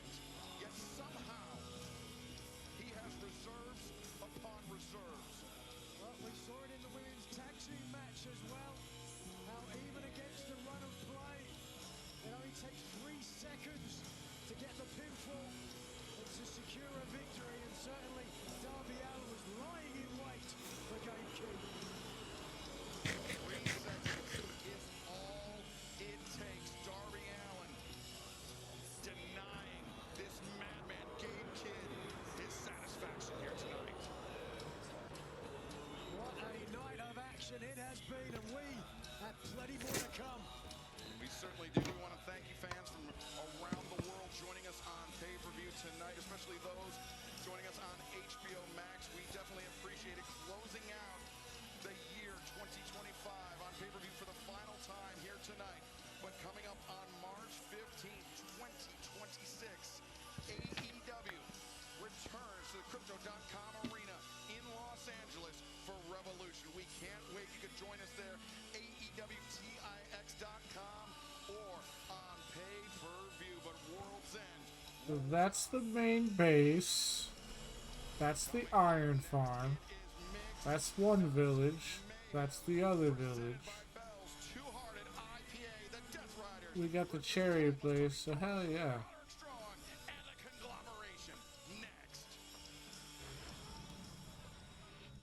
Tony Storm, do I need to remind you that you needed to roll me in a pile of glass to cost me my AEW Tag Team Championship? Marina Shafir, you mediocre Moldovan mongrel. Cute. Do you know how I spent my Christmas? Cinching into mother's milk once again. Barely bloody conscious. Face down and slumped over my dear wife. What's the problem? Is it that I held your lover tighter than you ever could? The only time Mina ever gave herself to another woman was in my arms. Despite what you think, the conglomeration are your friends. Roderick Strong! He knocked him out! Your day will come. It's the TNT champion! Shafir having to be restrained. Timeless Tony Storm pin in the ring. Shaking ahead of Mark Briscoe. That's not my problem. The Death Riders take on the team of Tony Storm, Roddy Strong, Orange Cassidy, and Mark Briscoe. It'll be a mixed nuts mayhem match. But I am yours, Suka. Ooh, she said bitch. Ladies and gentlemen, no tags are needed in the following contest. Presented by Bell's Two-Hearted IPA, Mixed Nuts Mayhem!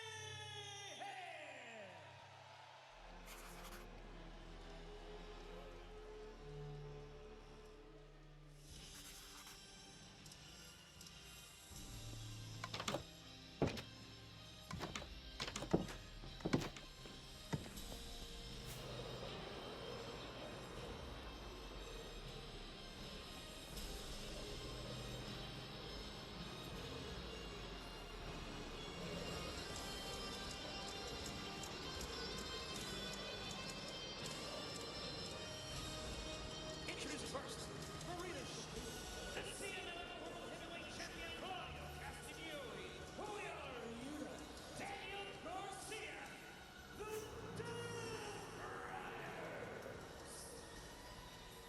Before we turn our attention to this match, I wanna Fucking sick ass entrance as always. had an unbelievable amount of blood, gore, carnage to deal with to get us ready for this next contest. And this is a mixed nuts mayhem match. Carnage, I think, implied, Nigel. Certainly looks like it. Not for anyone with a peanut allergy, but all joking aside, 8 of the most contrasting personalities perhaps in AEW today. The Death Riders have continued to try to regain their foothold as the top team in AEW, and as such, Marina Shafir has taken a more prominent role, which has led to a conflict with the former AEW Women's Champion Tony Storm, who came to the aid of Mark Briscoe and Roderick Strong last week on Collision against the Death Riders. She's always had a prominent role in a way, Nigel. She's been an influence in many of their matches ringside, inserting herself in at the right moment. And she certainly made an impact at Blood and Guts this year. Yep. Securing the victory for her team. Choking out Nina Shirakawa with a mother's milk smother choke. And it was when Mina Shirakawa was trapped in that mother's milk, Tony Storm, rather than see Mina suffer more punishment, surrendered for her side, ending the match.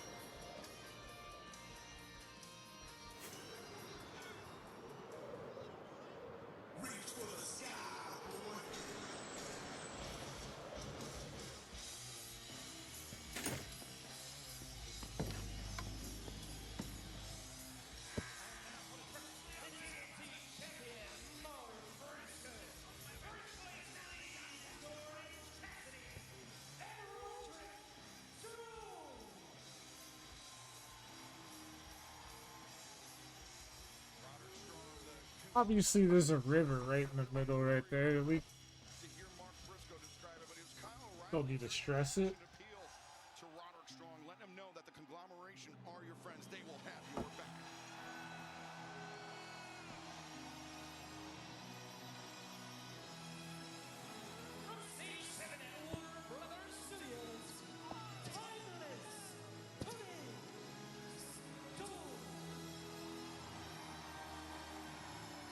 There's never been anyone in pro wrestling like Timeless Tony Storm, and I'm so glad he was around to see it. And how about the win by Roderick Strong on the last day of the Continental Classic? Certainly, Castagnoli has to be furious and looking for revenge. He was pipped at the post. Roderick Strong playing the ultimate spoiler, taking the last 3 points that Castagnoli needed to advance in the Continental Classic. Claudio staring right at him, Excalibur. Certainly has. Claudio Castagnoli, for the second straight year, eliminated from the Continental Classic on the final night. But now we are off to the races. This is a tornado tag match. No tags are needed, but the pinfall or submission must take place inside the ring.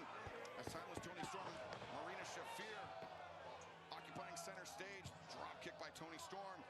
And now, right hands being delivered by the Timeless One. Well, they have paired off everywhere. Before we got started, I saw Daniel Garcia trying to calm Marina Shafir down. Shafir eager to get her hands on Tony Storm. Wait a second. Miller Yuta sending Tony Storm to the outside, but Mark Briscoe, the TNT champion, inside the ring, the waist lock. The back elbow breaks the grip. But Briscoe on the salty elbow strike. Well, the chant for Wheeler Yuta goes out here. They still remember what happened a year ago, no matter what else Wheeler Yuta does in his career. He will always be the man that ended the career of Bryan Danielson. Absolutely. The fans do not forget it. Neither does Mark Briscoe. Look at this. Briscoe raining down rights, but Yuta carries him out of the corner.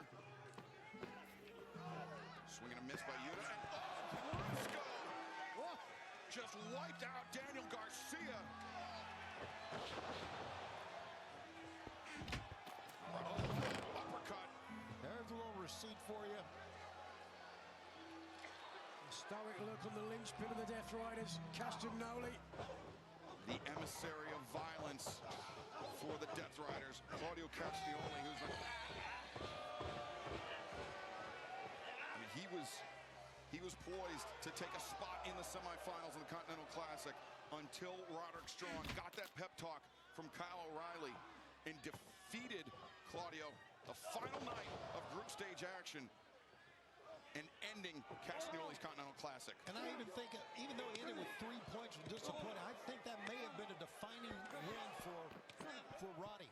It shows that he has never given up ever.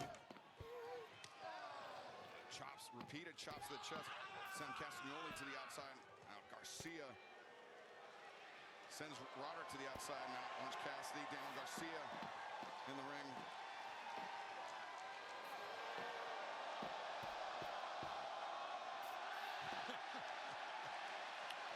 Harkening back to a simpler time for Garcia.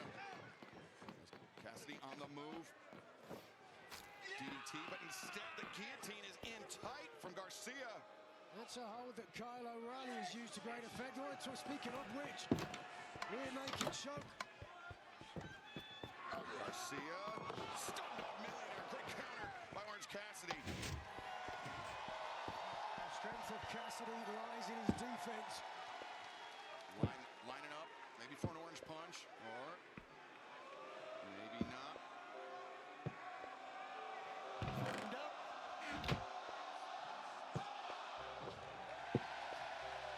All he needed was one. Watch out. Watch, here comes Marina. He's going to need more than one now. Oh, this is mixed nuts at its best. The hands in the pockets on both sides.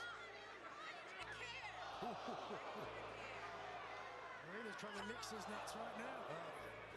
Good call. Inside leg kicks and a sweep.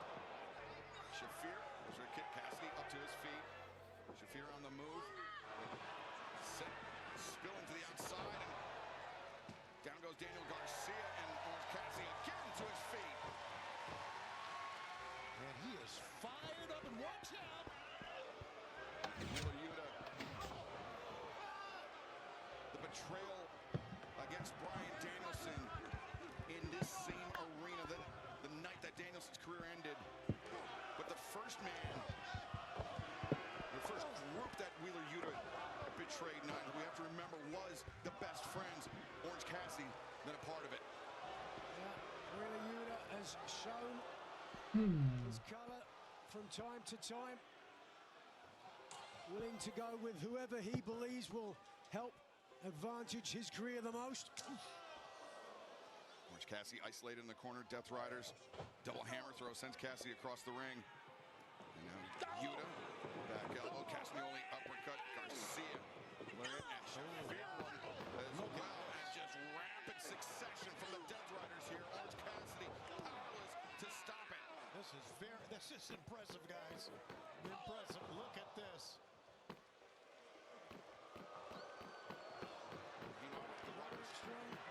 Went right in there after him, didn't he? Went after Castagnoli, but the numbers just too great for Roderick Strong. The Death Riders swarming him. Oh dear, wait a second, this doesn't look good. I'll have no fury like a wife scorned. Chop to the chest. Castagnoli holding Roderick Strong. Man, they got Marina beating on her husband. This is crazy. Uh-oh. Now Shafir comes in, rolls line. Again and again come the Death Riders. Just one after another. Ronnie's hanging in there, though. He hasn't gone down. Until now. At 3 feet in the face of Roderick Strong. Takes him down. Wait a second, Mark Briscoe wants some of this. Briscoe ducks underneath Castagnoli, and now trying to fight off the Death Riders. Look at that. He pulled his punch at the last moment, and that allowed the Death Riders to regain the advantage. Gentleman's curse. Briscoe wide open now. I think it's safe to say the Death Riders are dominating this match. No doubt. Certainly the style helps them. Well, just mocking Briscoe now. Briscoe struggling up to his feet. When you think back to the original Continental Classic, it was really Mark Briscoe's coming out party as a singles wrestler. He needed a win on the final night of the tournament to notch his first 3 points, and since then, Briscoe's ascent in the singles division has just been marvelous. And this now is 3 members of their opponents in a row. Right. And Cassidy was trying to crawl back on the ring, but a swift boot to the side of the head from Castagnoli sends Orange down to the mat. The Death Riders have used their numbers advantage to perfection. Shafir, the kick across the spine. Mark Briscoe. Yep. Tony Storm maneuvered Mark Briscoe out of the way, but then Marina Shafir was ready with the elbow strike. Tony versus for German suplex. Shafir battling her way out. Yeah, she's a fighter. I mean, look at this. Double wrist lock couldn't complete, so instead. Tony Storm sends Shafir out to the apron, and now the hip attack sends Shafir sprawling to the outside. Tony Storm, and she spent a considerable amount of time. Castagnoli a handful ahead of it. Castagnoli no compunction to put his hand on the woman. Mark Briscoe using those jabs. Lighting up, Claudio Castagnoli now. Double hammer throw. And double shoulder tackle. Tony Storm shocked at what she's capable of. Watch out! An assist from Tony Storm. Oh, no! It's like a Daniel Garcia. Oh, no! Was lining up Tony Storm for a pile pile driver, but instead Orange Cassidy intervenes. Back elbow. It's teamwork here by Tony Storm and Orange Cassidy. Wheeler Yuta, a swing and a miss. Double hip toss for Wheeler Yuta. Well, it takes two to tango.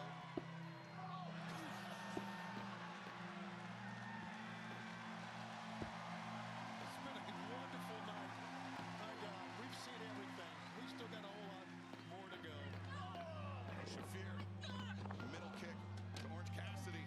As that sound you may have heard was Mark Briscoe's head bouncing off our announce desk. There's been a chaotic mixed nuts match of mayhem. German suplex. In time was Tony Storm. Shafir. Fear stunned. Oh, but not so much. He couldn't move out of the way. Oh my God. El Castagnoli. He's going to take her head right off. Leaping Mongolian chop. And Robert Strong just came flying with a knee strike. Orange Cassidy. DDT. Mark Briscoe. To the top. Could be Froggy to the top. Froggy. 1, 2.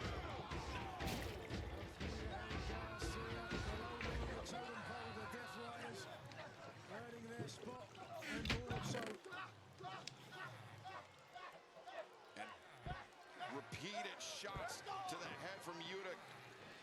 Stomps from Garcia. Now the snap suplex, and now just overwhelming Orange Cassidy, battering him.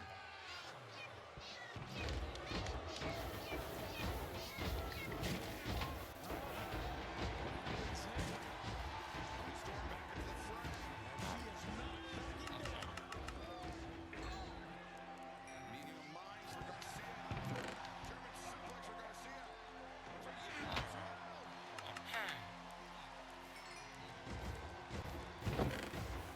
Maria Shafir. Storming in the corner. Shafir. Hammer throw. Oh, shots in the ears. small package got caught. The big package, but Claudio Castagnoli just scoops up Thomas Tony Storm.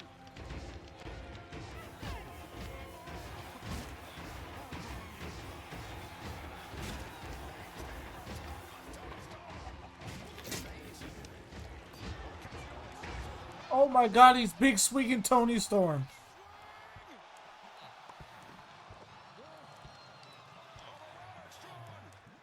The knee strike. Bro. Here we go. Roddy and Marina, husband, wife. Oh, she just kicked him in the mouth. He chopped her in the back. Strong and Shafir. Orange punch connects Garcia on roller skates. Tony Storm. Zero. Garcia rolls out and Wheeler Yuta. Oh, the villain.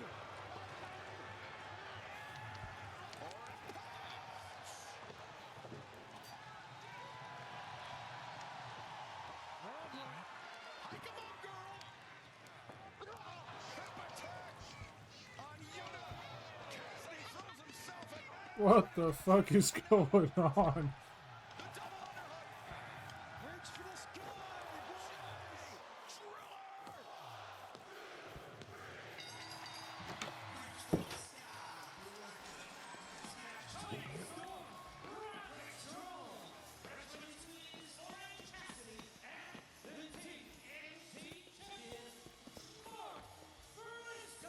What a wonderfully entertaining match that was. Absolutely.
Cheers. To the babes of wrath, Mina Shirakawa, Luther. Out to celebrate with the timeless one.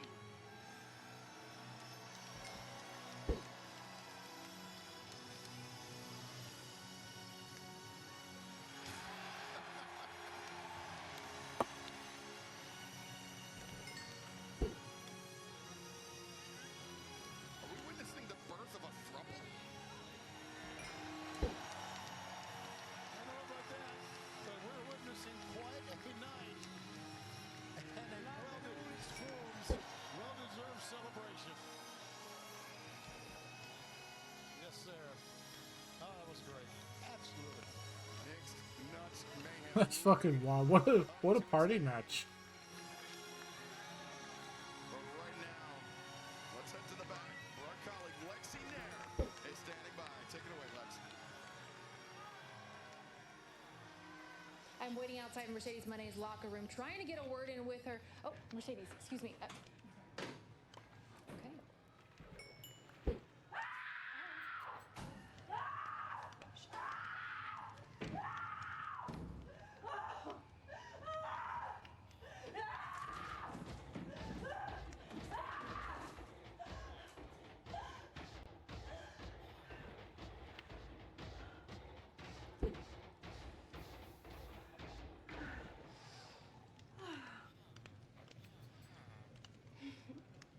Lexi, I'm ready for this interview. Mercedes, another tough loss tonight. The end of 2025 has not exactly been good to you, which is why 2025 hasn't been good to me. Did I hear that correctly? Ultimo Monet, a global icon, PWI's #1 wrestler of the year, Sports Illustrated #1 wrestler of the year, and the greatest TBS champion of all time. 2025 hasn't been good to me, Lexi? Huh? well, you were pinned by Willow Nightingale earlier tonight, which is why I wanted Lexi, I don't want to hear about Willow Nightingale. Do you understand me? You know what? This week on Dynamite, Willow, at New Year's Smash, I'm gonna beat your fucking ass.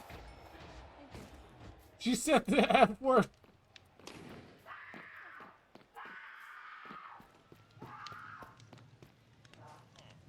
She said fuck. Unraveling for the TBS champion, but now we turn our attention to the AEW Women's World Championship. Jamie Hayter wants to become a two-time champion, but in order to do so, she will have to go through the Cosmic Killer, Chris Statlander.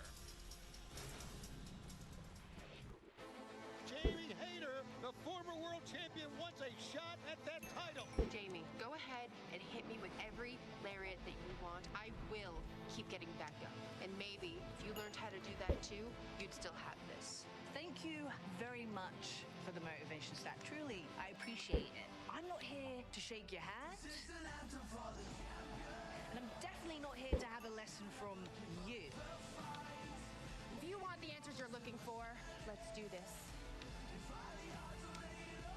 Jamie Hayter, Chris Statlander, one-on-one for the AEW Women's World Championship. The woman you teamed with tonight isn't going to be the woman you face at World's End. I want it, so I'm gonna take it.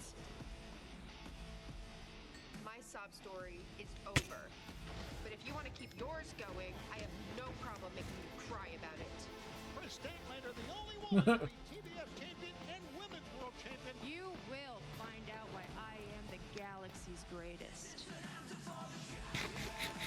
I'm here to win my world title back. Nothing more, nothing less. It really is as simple as that. I'll see you at World's End, mate. Cheers, mate.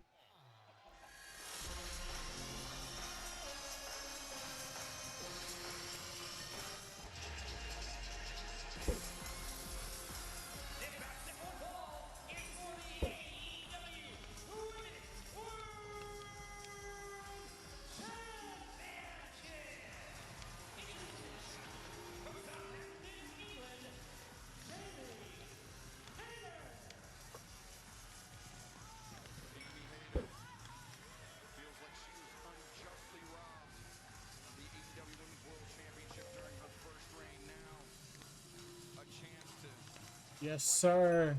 The past, at least in Jamie Hayter's mind. I want to thank Nigel McGuinness for his contribution to our broadcast tonight. We'll be joined here on out by the American Dragon, Brian Danielson. And Brian, this is as close to a toss-up, I think, as we've had all night.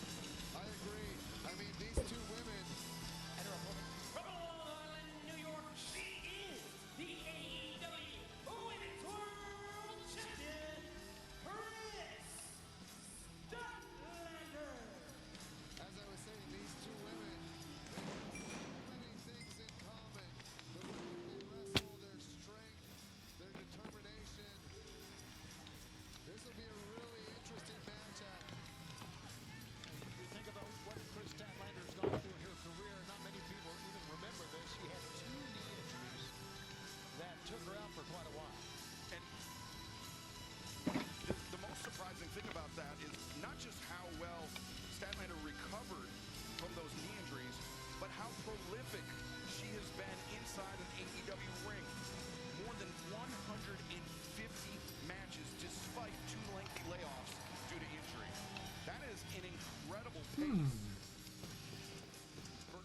For any athlete, I wonder. an athlete that suffered 2 horrendous injuries like Statlander did. Absolutely. They were horrendous, too. They weren't anything mild. She was out. As a matter of fact, she missed, what, how many days with those knee injuries? 600 days is what she missed with those knee injuries. About 2 years of wrestling. And despite those knee injuries, she still comes off the top rope doing the 450 splash. She's retained her high-octane offense. I think one of the many things that Hayter's got going for her is her confidence. She's never lost to Statlander in a singles matchup, 2-0. She's on a 6-match winning streak. And you would have to think that Jamie Hayter's fired up. This is her first one-on-one shot for the AEW Women's World Championship since she lost the title. First full year, 2022. Jamie Hayter defeated Tony Storm. She was a timeless night. Jamie Hayter won the title, closed out the year strong. Speaking of strong, Hayter sending Statlander out to the apron, but it was Tony Storm who then defeated Jamie Hayter at Double or Nothing the following year, albeit with quite a bit of assistance, which is why, Hayter sent to the outside by Statlander. These two women matching strength for strength. Frustration showing on the face of Jamie Hayter. These two women, earlier this year, Tony, were part of the first ever women's blood and guts match, and they fought on the same side in that battle. It was Jamie Hayter that called for it. She's the one that mentioned blood and guts in the women's division for the first time.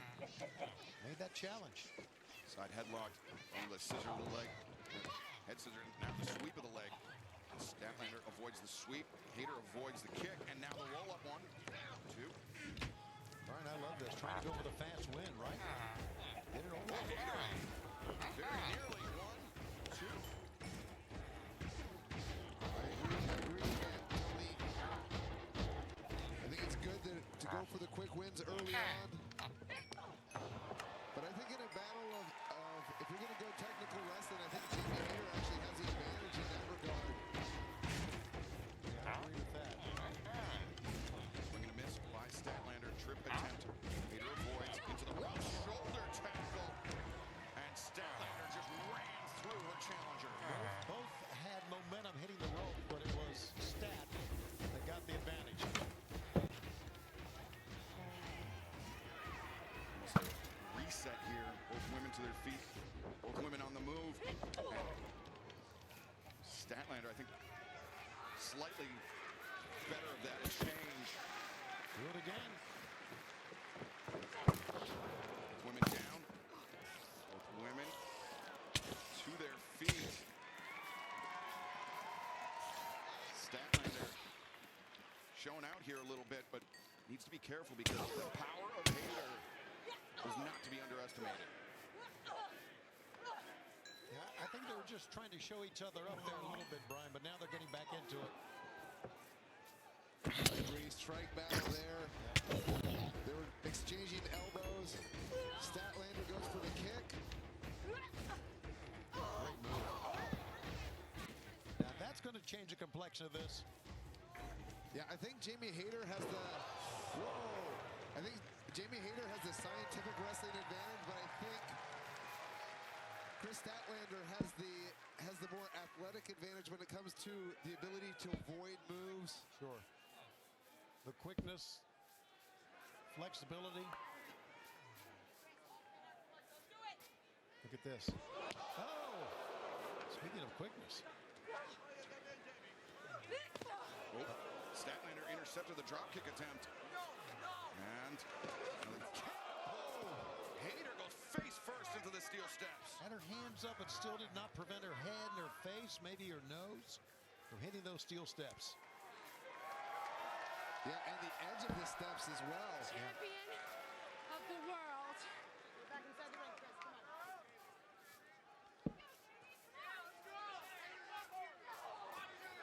Now Statlander turns Hayter to the ring. Leg is hooked. 2. Just a 2 count. And now Statlander grinding down Jamie Hayter, and fans beginning today and for a limited time only. The AEW Bacon Brawl combo is available at all White Castle locations nationwide through January 31st. That's 2 bacon cheese sliders, fries, and a soft drink. Make sure to stop by any White Castle location and order the AEW Bacon Brawl combo.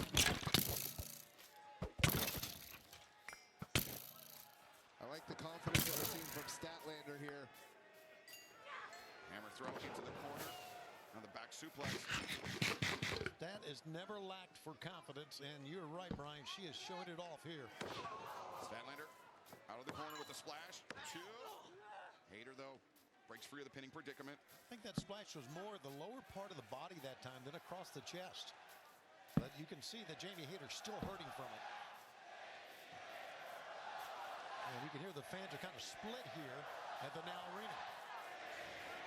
We're sold out here in Chicago. And I think you're right, Tony. 50-50 support for both champion and challenger alike. Statlander took a moment to acknowledge the crowd, and Hayter taking advantage of that opening.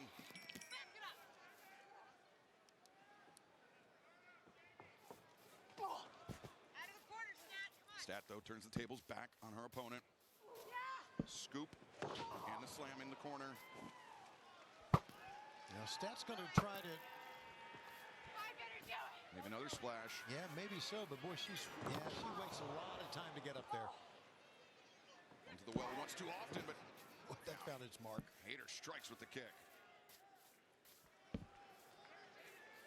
Jamie Hayter building up momentum. And sends Statlander over the top rope. And now the champion crashes to the floor. Uh-oh. Stat. It was Hayter that it... Oh! Right into our announce desk.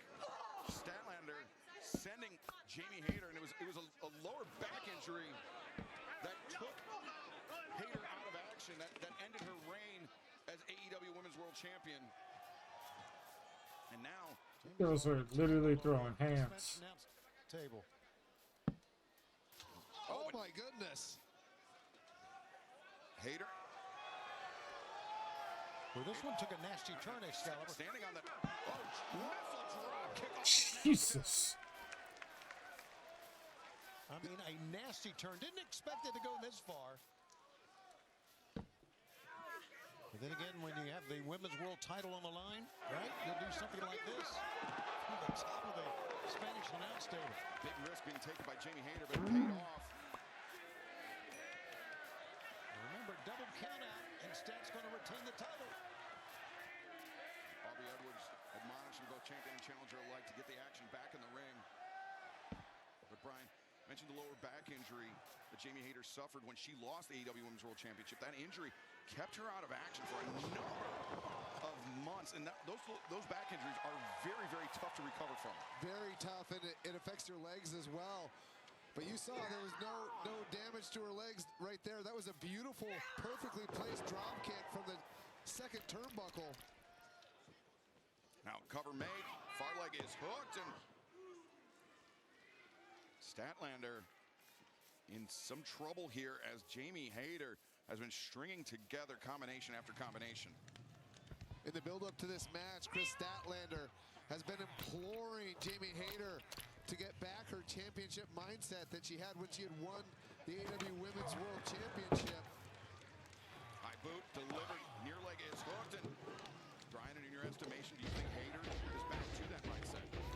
It's interesting, you know, she's been very distracted by Tekla and the Sisters of Sin. I mean, the way that she's wrestling here, she's wrestling a great match. And you have to think Chris Statlander has beat arguably the biggest stars in all of AEW with Toni Storm and Mercedes Moné.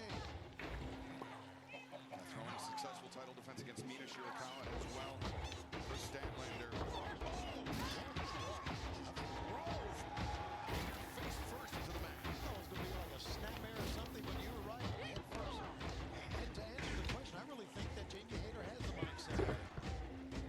Knee strike from Statlander. Now the inside. Drives Hayter down. Statlander. The leg cradle. A 2 count as Hayter escapes. Nothing easy about it, but that left shoulder was not covered, so it was easy really to shoot the left shoulder and the arm straight up in the air. Great point, Tony. You know, I'm big on getting pressure on both shoulders when you're pinning somebody. Stat was thinking maybe Saturday Night Fever, but instead, Hayter powered out. 3 consecutive elbow strikes, and now to the jaw. 2 women just exchanging.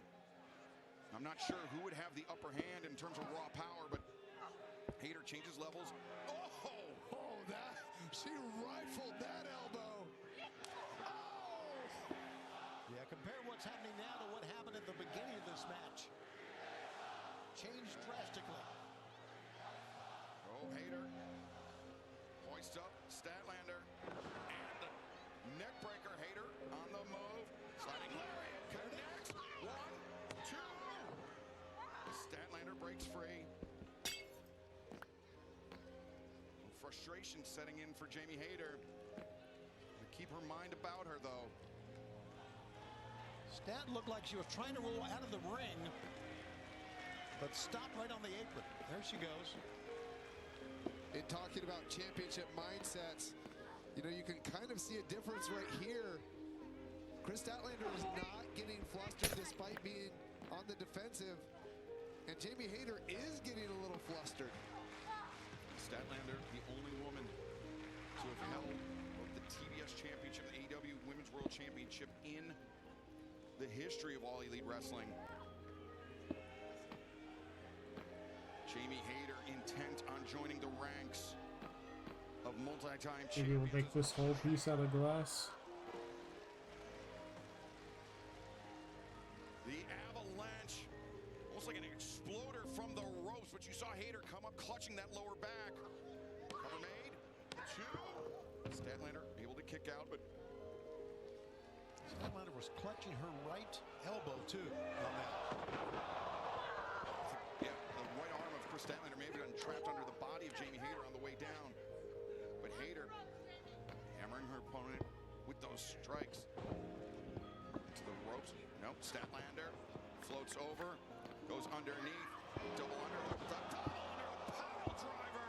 Cover. 1, 2, no. Again, Chris Statlander not putting any weight on Jamie Hayter's shoulders. That was a package pile driver, my mistake, but still, Chris Statlander bringing out some unexpected offense, some firepower here, and I think that just speaks to the gravity of this challenge by Jamie Hayter, Brian. 100% agreed. And you can tell how much it means to both of these women. I don't know. I know she got out of the pinning predicament, but it's Hayter out. It was like dragging a lifeless body towards the corner that time by Statlander. Nope. Hayter back to her feet, interrupts the ascent of the AEW Women's World Champion. Hayter, though, you can see she's still not steady on her feet after all the sustained damage she's taken. And also, as you mentioned, Excalibur, she grabbed her lower back after doing that superplex, that exploder the second. And I wonder if that's bothering her as well. Statlander slipped between the legs of Hayter. Was looking perhaps for a power bomb, but Hayter able to escape. Statlander lunges in with a chop, now an overhand shot. Statlander and Hayter in the ropes. Both women jockeying. Oh my goodness! What the fuck was that?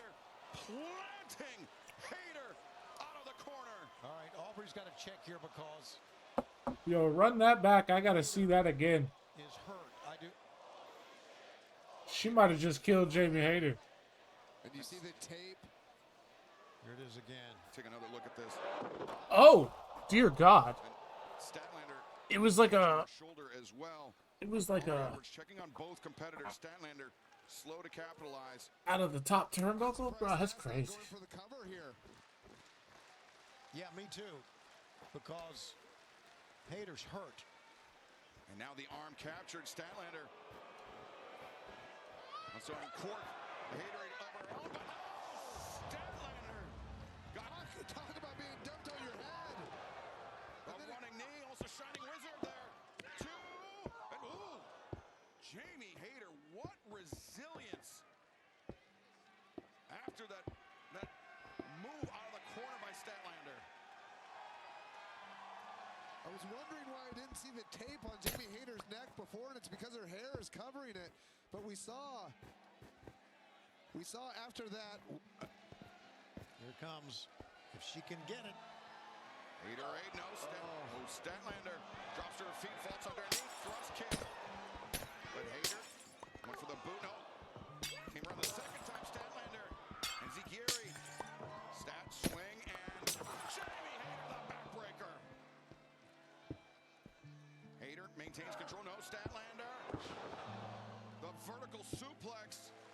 This is literally back and forth. No one can get much of an advantage in this thing.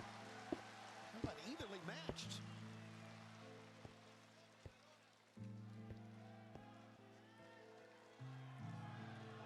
And again, almost a reset to this match.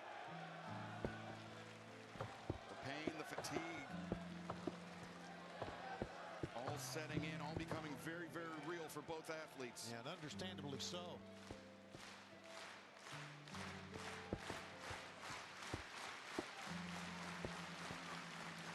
Now, from their knees, a flurry of elbow strikes being exchanged in the center of the ring.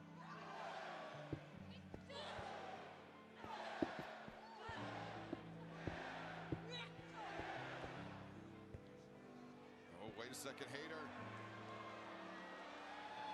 Would she be? No, Statlander was ready for it.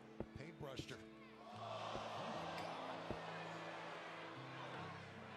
Hey, these chicks are throwing hands. Lands the lariat, and now Statlander.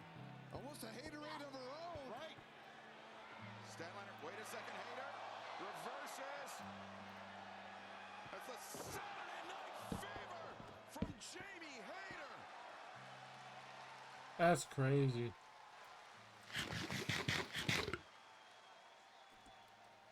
Tony, you had the right of it. A back and forth battle. We called it at the outset, Brian, as close to a toss-up. At this point, I would be loath to pick a favorite in this match. I agree with you, Excalibur. This has been tit for tat the entire match. Nobody getting a sustained advantage for more than, it seems like a minute or two. Right, couple blows, someone takes the advantage. Back and forth it goes. Both women attempting to pull themselves up to their feet with the assistance of the ropes. Hayter rises first, but Statlander, you can see a wince on her way up. And trying to... Oh, damn. That's got to be it. Blocked her. Now Hayter, wait, Statlander escapes. Statlander drives Hayter down. 1, 2, 3. Let's go.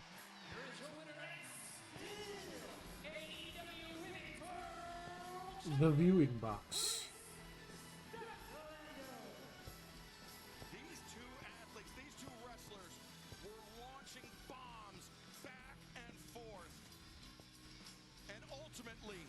might clear some of this mountain out, make it build back up with snow.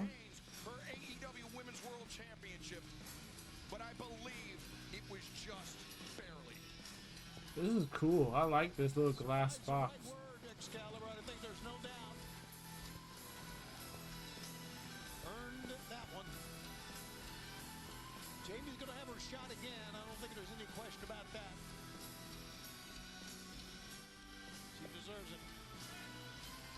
The resilience, the quality of Jamie Hayter on full display in this match. But Chris Statlander is still your AEW Women's World Champion.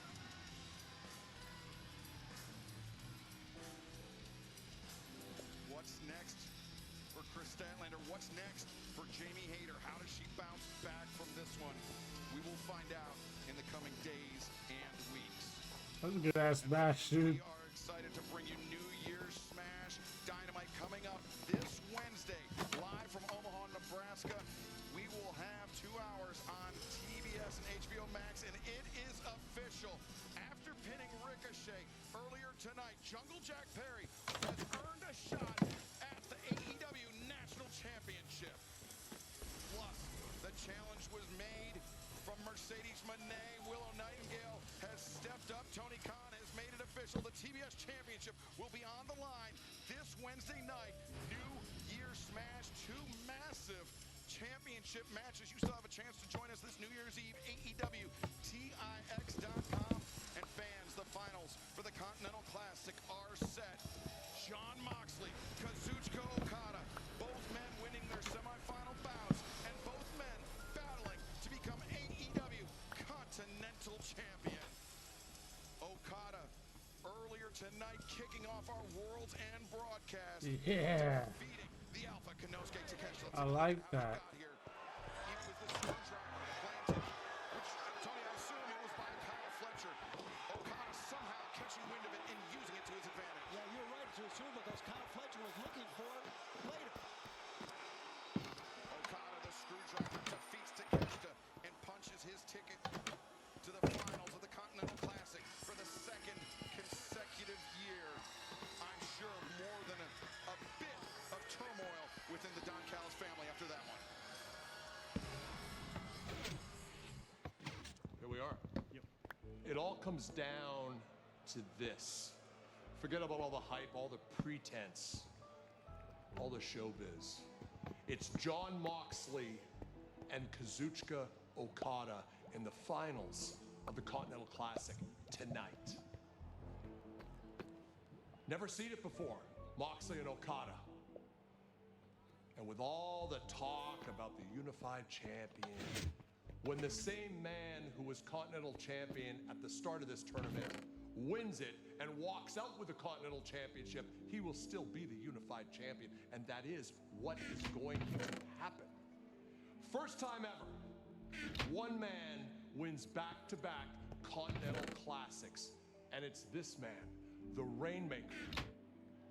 I said earlier tonight, you know, that I was going to try to collaborate with my coworkers. And John, I tried to talk to you a few weeks ago and collaborating. You threw it in my face. You intimidated me. Well, congratulations, because now you get New Year's resolution number 2, which is me exacting vengeance on people who have wronged me, John. You threw it back in my face. I can think of nothing better than for Okada to leave you laying and stand over top of you with a Continental Classic. And John, when I look at you, when we look at you holding that belt over top of you, I will remember, because I play the long game. 3.5 years, I have had to look at what you did to me. And tonight, Okada is gonna do it to you. The Rainmaker will be, once again, the winner of the Continental Classic. Jon Moxley, you've accomplished so much, but you have never beaten me, and you never will. Because I am the greatest tournament wrestler of all time. Bitch. Bitch. This moment we talked about a few.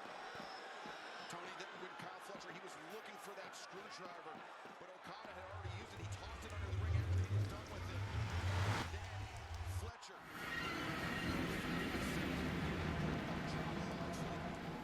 Fletcher went to sleep. Jon Moxley punched his ticket to the finals of the 2025 Continental Classic, and now let's hear from Mox.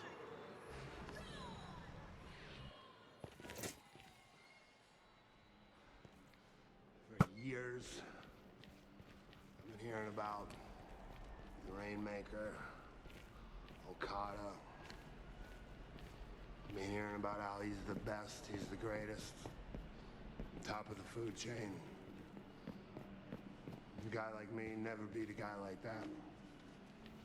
That's what they say. Front runners, right? This Continental Classic is a beautiful thing, man. Win, lose, or draw, it's about passion. For the first time you ever lace up a pair of boots when you're a kid, this is what you dream about. The chance to step into a ring every time in the Continental Classic and show the world what you do, what you've given your life to. Lay it all on the line. It's Continental Classic. It's a hill worth dying on. So, Okada, son, you're gonna have to kill me.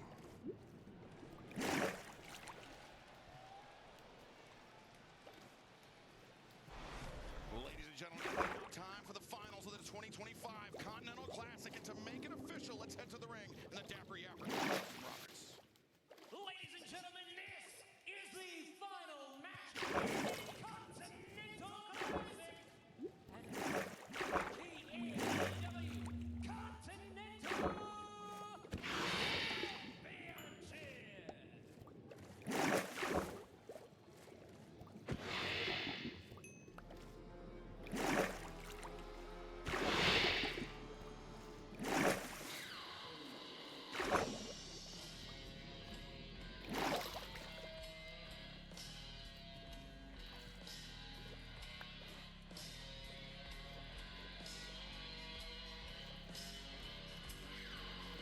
There was not a list around here, but now that I want to go fucking catch one, that ain't here.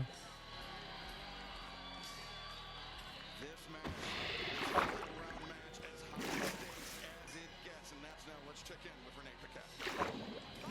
We all know the lore of Kazuchika Okada being the greatest tournament wrestler of all time, one of the best to do it. But tonight, in a first-time ever matchup between two giants of this sport, Jon Moxley simply stated, through cracked, bloody teeth, he's just not as obsessed as I am.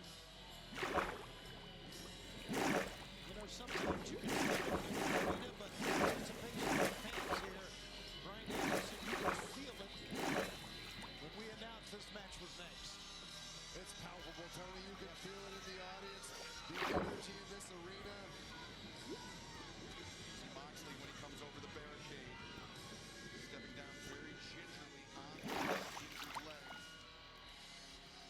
Let's not forget, they wrestled earlier tonight. You can see Moxley, I think, grimacing in pain from my vantage point. I'm not sure. Maybe it's just the way Moxley approaches things, but I would say out of the two men, between Okada and Mox, I think Mox took much more damage in his match against Kyle Fletcher than Okada did in his match against Takeshita. Had Okada not taken that shortcut, it could very well have dragged on quite a bit more time. But Okada defeating Takeshita in the semifinals to punch his ticket to this match.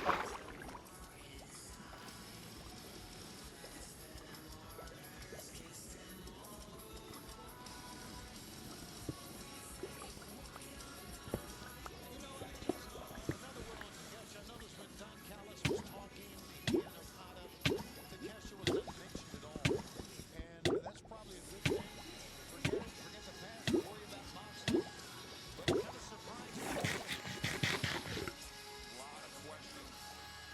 That was a little close.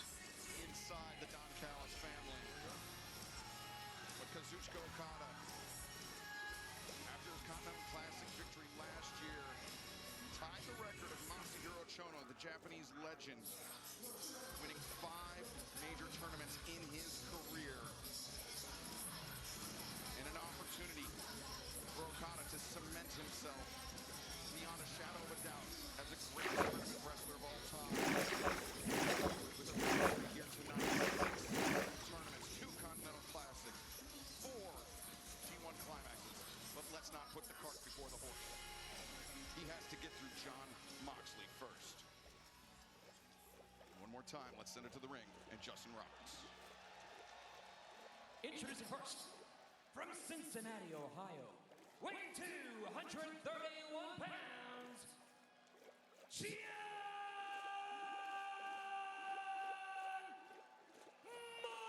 Moxley.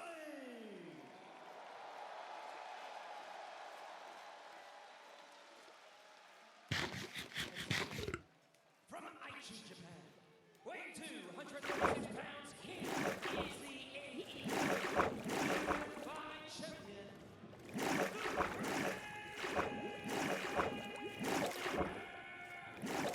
Kazuchika Okada.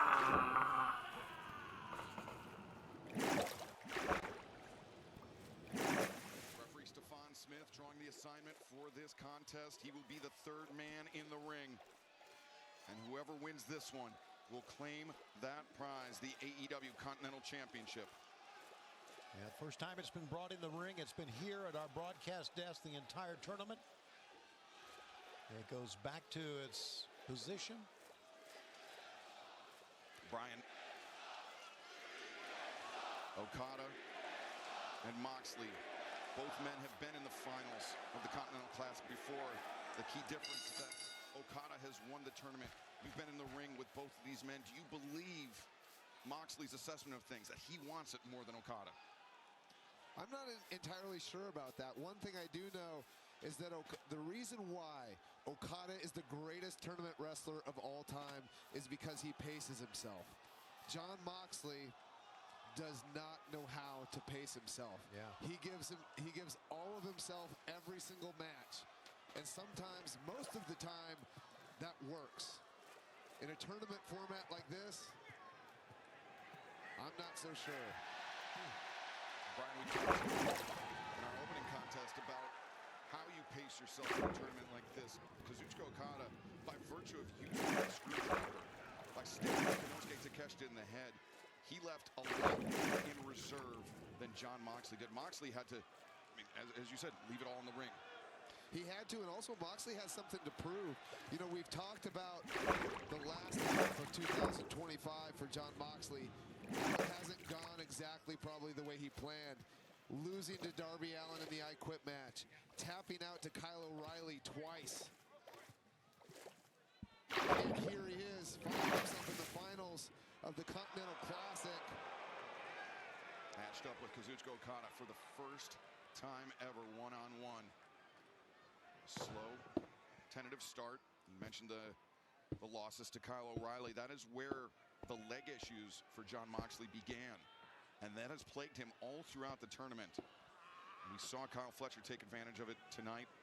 I'm sure that fact not lost on Kazuchika Okada, that Moxley's coming into this match with an injury. Brian, being in the locker room, you know how important becoming Continental Champion is. You wrestled in this tournament. You talked about that, so you know how important it is. We were talking about pacing yourself next to the world title, or probably next, right up with the world title. Becoming Continental Champion is so important.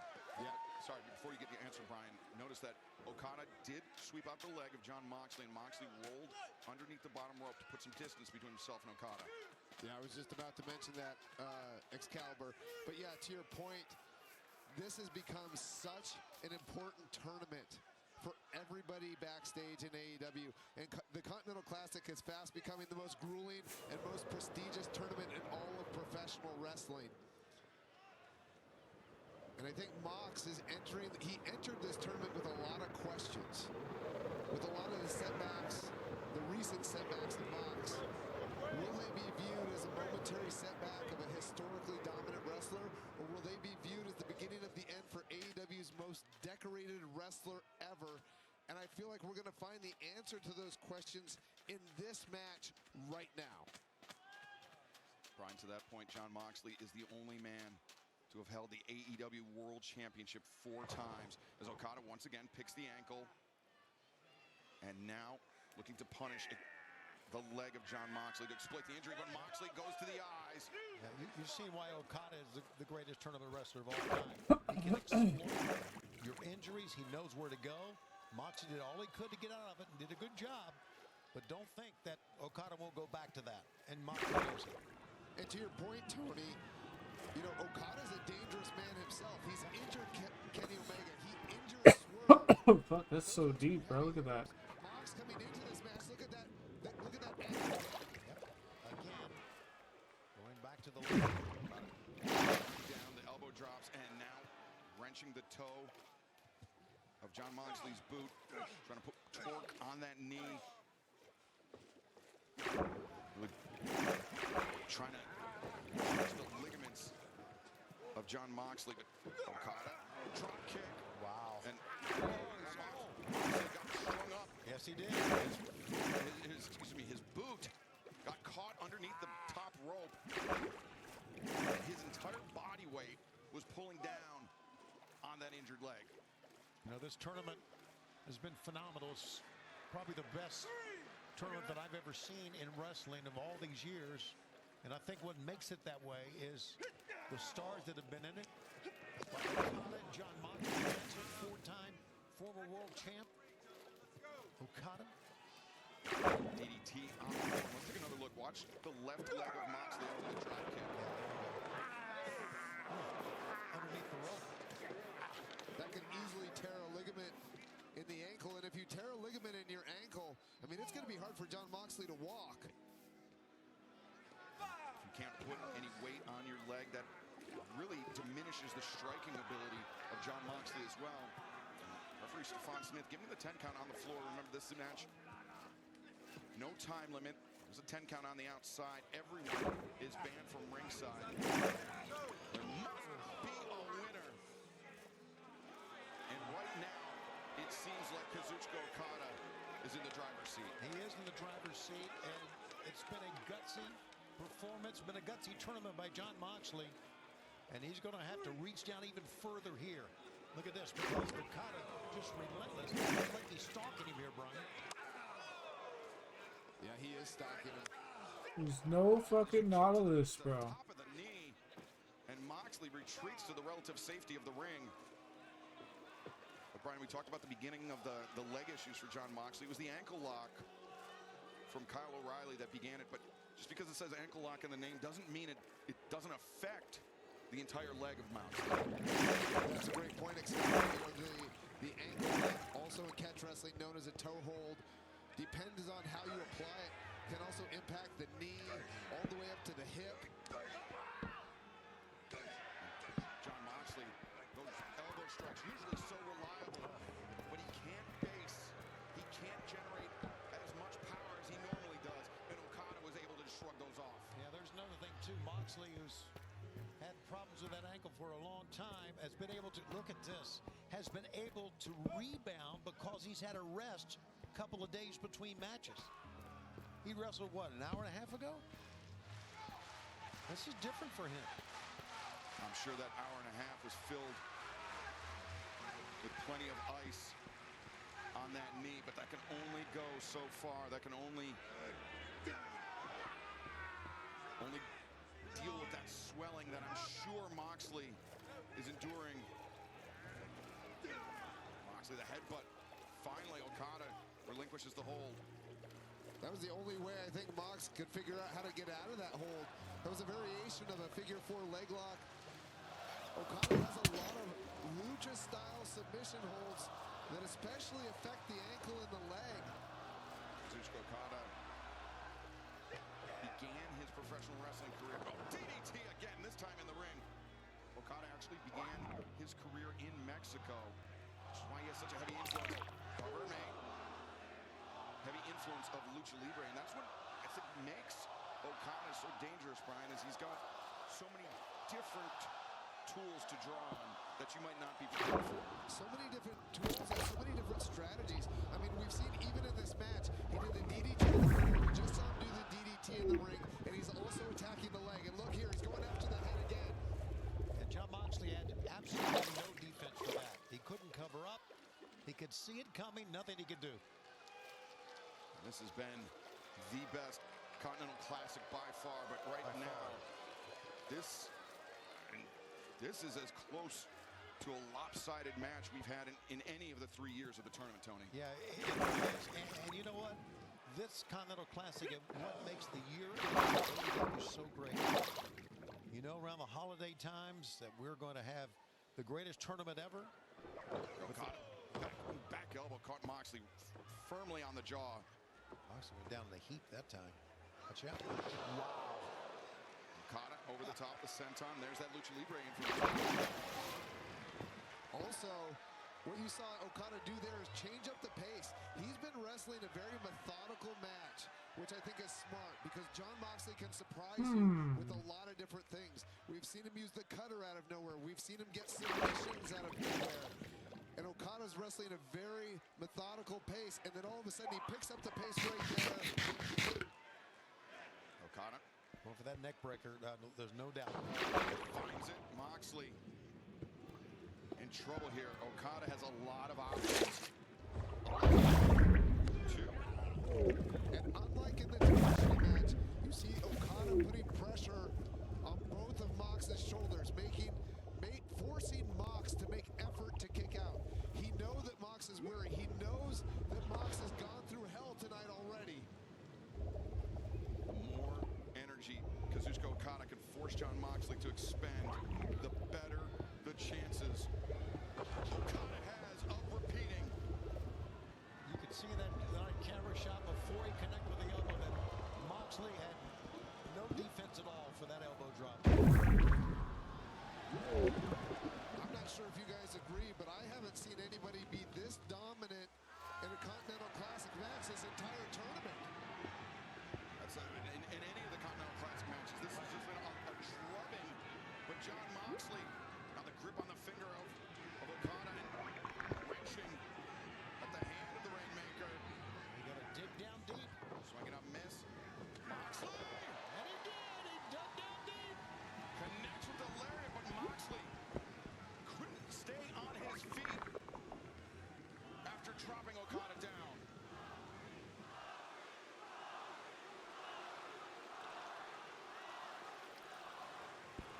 Again, just very surreal to hear these fans in this building in particular chanting John Moxley's name. I'm sure, Brian, some very mixed feelings for you. Very mixed feelings. This is the same building where he put a plastic bag around my head, so.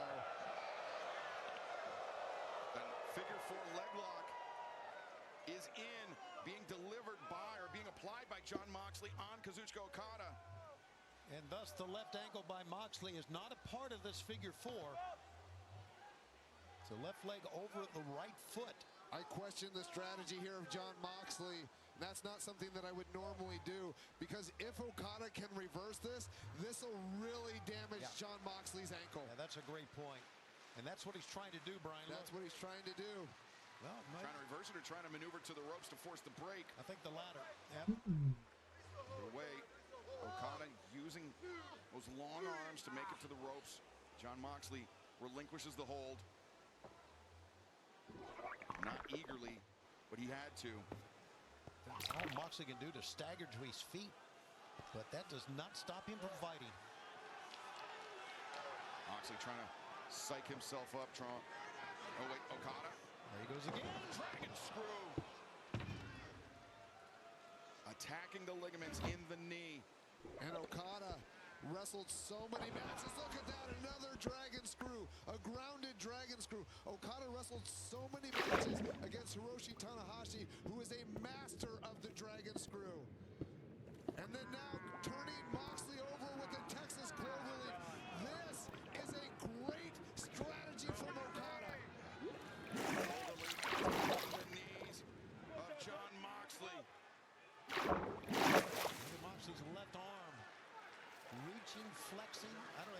reaching for something. I thought he tried to grab Okada, but he's without it. Reach of Okada here. I think the only saving grace for Jon Moxley is that Okada has not fully sat back. Yep. And that allowed Moxley to post up on his elbows to make that army crawl for the ropes and force the break. Agreed. I mean, how many people have we seen Dean Malenko tap out with the Texas Cloverleaf? Countless. It's a very painful hold at the best of times, let alone when you have an ankle injury already. Brian, you referenced Tanahashi. He used that Texas Cloverleaf as well to great effect. Okada carrying it forward, but now battering Moxley in the corner. Trying to shove him off, but the greatest tournament wrestling at this of all time. Moxley, where does he get this from? Just down deep. Defiance from Moxley, but a flurry of offense from Okada. Now the hammer throw reversed by Moxley. Okada sent into the corner. Moxley on the move. Okada. Is Moxley out to center? No, Moxley finds his feet. Can he get him up with that bad leg? Well, he did. Moxley links through. God style pile driver. Is this the opening Moxley needed? He makes the cover. The leg is hooked too. Okada fires that left shoulder up. He's trying to put him out the way he put out Kyle Fletcher. Here going for the Bulldog choke, but you see Okada smart. He's using his hand to create a little bit of space between Moxley's elbow and Okada's neck. And now there's space. Okada up to his feet, but Moxley still, the hands, the arms wrapped around the neck of the ring. Oh wait, Okada. His hands dropped. Moxley. Death right. No. Okada slips behind. The rain make. Oh, low blow. The referee didn't see it. And maybe for the second time tonight, Okada has stolen a victory. And he's going for the Rainmaker now. Rainmaker. Okada. 1, 2, 3. Great Rainmaker, not a great cover. I think Okada may have been a little bit overconfident there, Brian.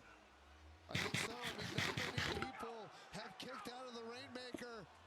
And especially after Okada kicked Jon Moxley low, he must have thought for sure that was going to be it. Now Okada, wait a second. Okada looked over to our announce desk and is just picked up. To find a way to make that a door. Okada's got to be very careful not to get disqualified. That's right. That would give the title to Jon Moxley. Stephon Smith caught Okada red-handed. And, Moxley turns it around on Okada.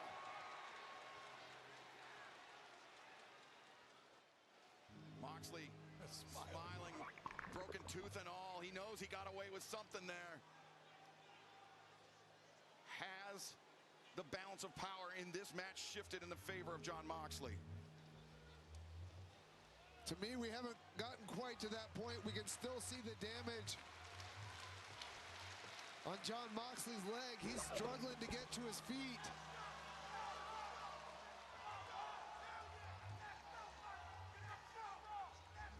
Moxley up. He's vertical. Okada following closely behind. You see Okada still Crowd getting hype for him right now. clutching himself, shall we say. What a way to end this tournament. My God. Two of the greats. Moxley just drew a line in the sand, challenged Okada to hit him. And I don't think this is a battle Okada wants to be in right now. Well, that one spun Okada around. That was thrown by Moxley. Remember, we've seen in these exchanges before, Okada will change levels. He will drive Moxley into an upper striking match, and then the kick to the knee takes Moxley off of his feet. Okada's definitely not afraid to use feints and to draw somebody into this type of battle. See how Moxley bouncing up and down on his feet? That's amazing. He can shut out the pain and stand on his feet. talking about is what Moxley was talking about backstage. To him, this is a hill worth dying on, and Okada's going to have to kill him. That's how much the Continental Classic means to Jon Moxley. Oh, drop kick. But Jon Moxley stands right back up. Moxley charges in. Okada, backslide. Moxley rolls through. Okada, Rainmaker. He's holding on. One was not enough to put Moxley down. Okada wants to make a certainty of it, but Moxley, paradigm shift. But Moxley slow to capitalize. Makes the crawl. Cover. 2. Okada able to kick out, but Moxley back on the attack with the submission. Once again, Brian, you see the dog choke of Okada. Moxley just changed over to the right arm. So Okada trying to pull down on that forearm of Moxley. And you see Moxley constantly changing grips, adjusting as Okada's trying to move. Oh, wow, what an escape that was. Rainmaker, no. Moxley underneath. Moxley, Rainmaker! How about that? And that one caught Okada flush underneath the chin. Moxley, the boot shift. Again. He's having trouble covering with urgency. Oh, Okada! He shot up in the air. You usually don't see that from Okada. The stomp, Okada. Face driven into the mat. Moxley digging deep. The adrenaline and doubt. Go, Mox. Death Rider, goddamn, he dropped him on his head. He won!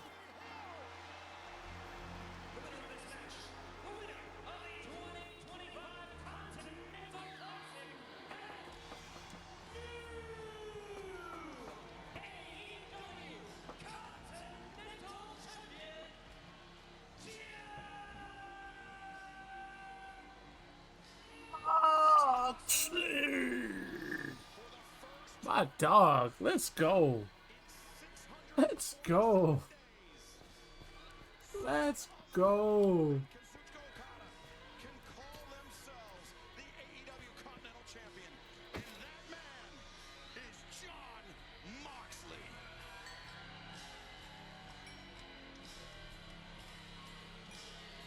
What a way to cap off this tournament.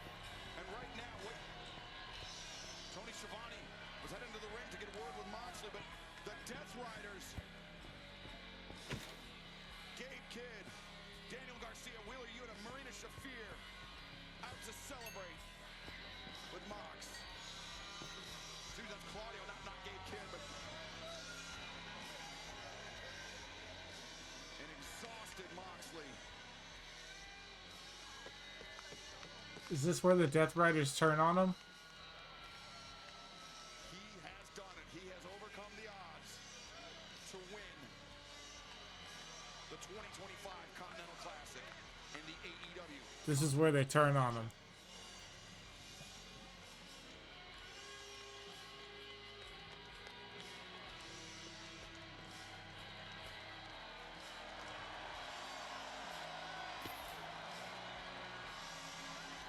Come on, this is where they turn on him. Come on.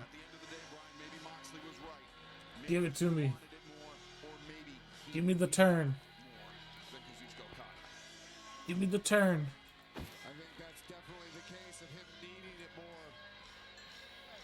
After all the setbacks from this year. All right. Jon Moxley, you did it, brother. And you hear the fans. What a tournament. What an effort.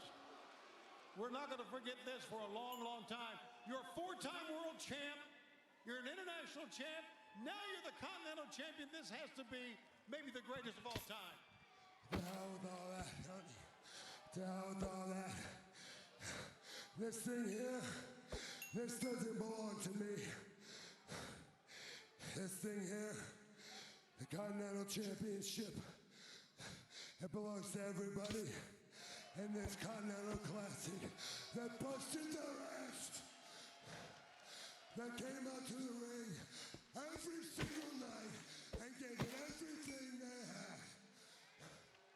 This belongs to the rest of those guys. This belongs to the fans who support professional wrestling, who paid their hard-earned goddamn money to come out here. And we owe it to them to give everything we have every time we step foot in a ring, no matter where it is. I owe it to those people. I owe it to my teammates. It's what we do. We are the hardest working professional wrestlers in the world. And I'm not just talking about all the people standing in the ring with me right now. I mean everybody that has the balls to get into the Continental Classic tournament and give it everything they got. Everybody in AEW who shows up every single fucking day and gives everything they have. I will continue, we will continue to give every single bit of effort we have in our bones every single day, because there is no other organization in professional wrestling like All Elite Wrestling, and we want to be the elite of the elite in All Elite Wrestling. So we give 100 goddamn percent every goddamn time. You tell him, Mox. Teammates, that is what the fans, and that is what this job deserves. I fucking love Moxley, dude. Decidedly different tone from Jon Moxley than just over a year ago. Perhaps this Continental Classic, this tournament, was what Jon Moxley. Is this where? I don't even know if they turned now. Did he just turn the Death Rider's face? But that's kind of what he's been saying all along. The reason why he did the things that he did is because he wanted to change AEW. And maybe in competing in the Continental Classic this year, he saw what he wanted to see. Jon Moxley survives the grueling Continental Classic tournament. He defeats Kazuchika Okada, and he is now the third man to hold the AEW Continental Championship.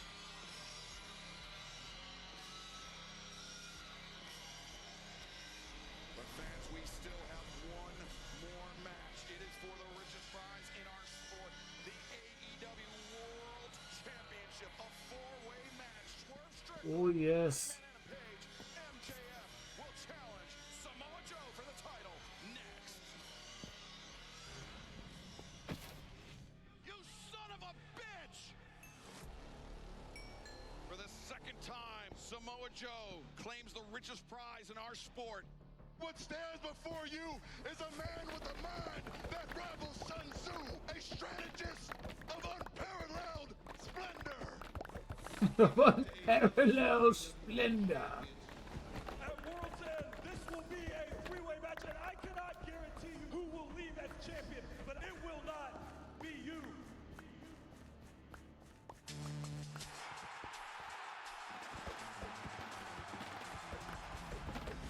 The rent is due, and the devils come to collect. MJF, I will always be above you. You all claim to have this unending hate for me. It seems maybe the hatred spreads further than you all anticipated. You are getting your ass beat.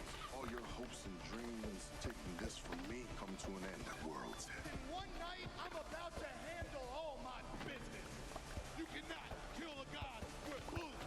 Because my name I will walk out AEW champion.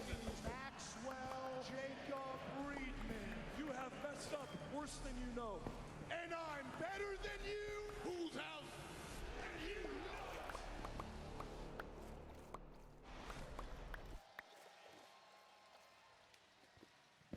Whose house?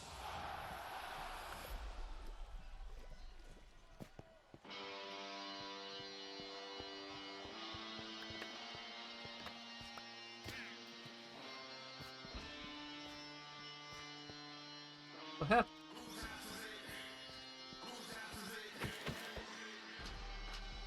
Most dangerous. Most dangerous. Most dangerous. Most dangerous.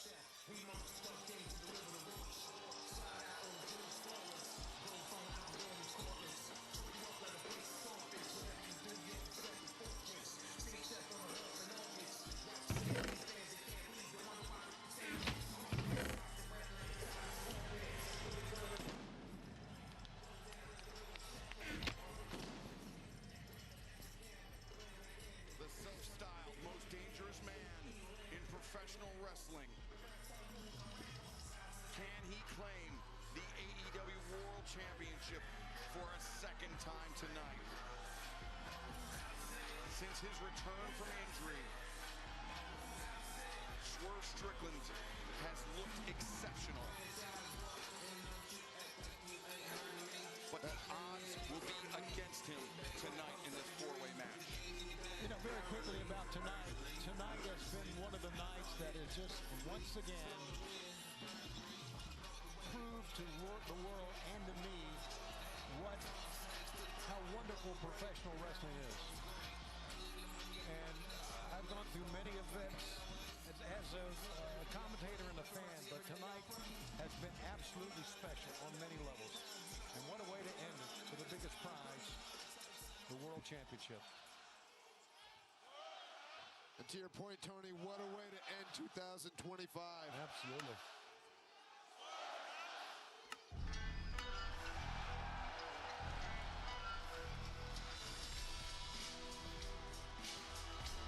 Brian, I know you've been involved in matches like this. It's important to come up with your strategy, right? When you've got three other men you got to compete with.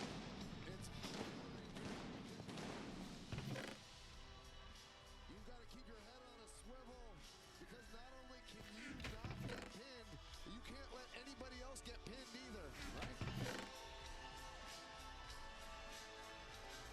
Hangman Adam Page, Swerve Strickland. They've been in a three-way match with Samoa Joe before, when he was AEW World Champion for the first time. They thought they would be doing it again tonight at World's End. But the man that won the Casino Gauntlet match at All In Texas had a very different plan in mind. Boy, look at the shape that Swerve Strickland is in. Coming back from that injury. Man.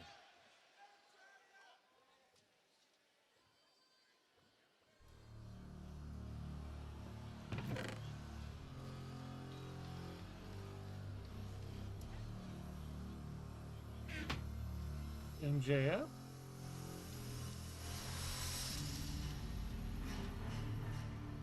Yeah, it's MJF.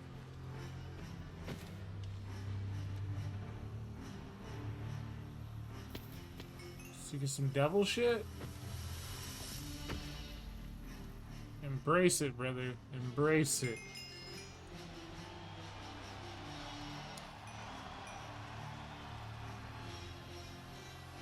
Yeah, he's winning.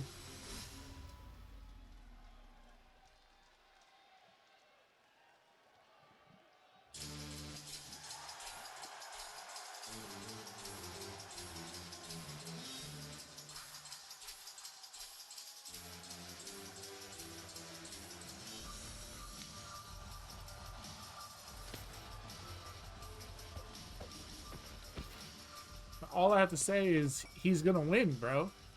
He's got this sick ass entrance. Never shied away from embracing his darker side, his most base instinct. MJF, a former AEW World Champion in his own right, set the high water mark with 409 days spent as AEW World Champion, the most of anyone in the history of all elite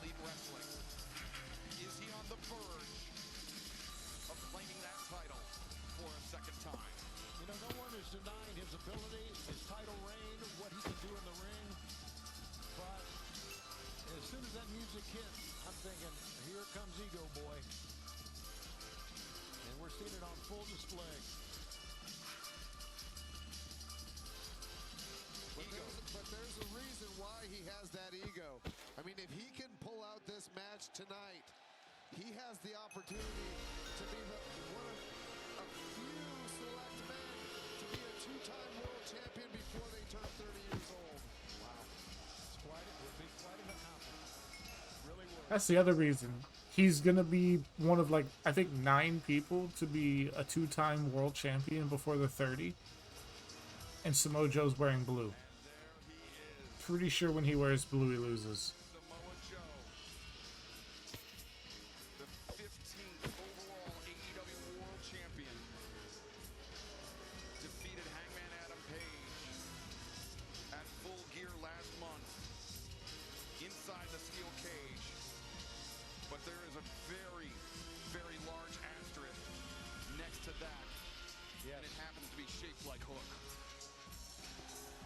To your point, Excalibur, some would argue that Samoa Joe had to compromise his principles to reach that high point to become world champion again. All right.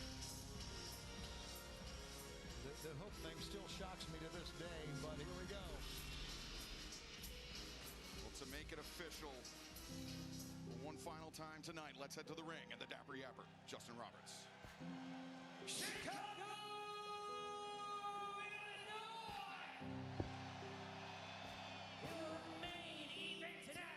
Like it.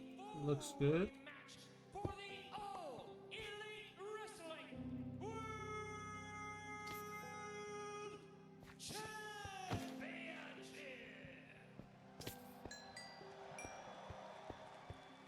Interested challengers first, accompanied by Prince Nana from Tacoma, Washington, weighing 240 pounds.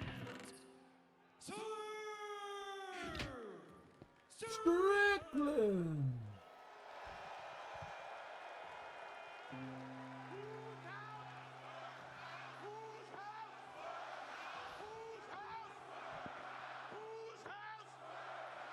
Introducing next, from Aaron's Creek, Virginia, weighing 229 pounds, Hangman Aero.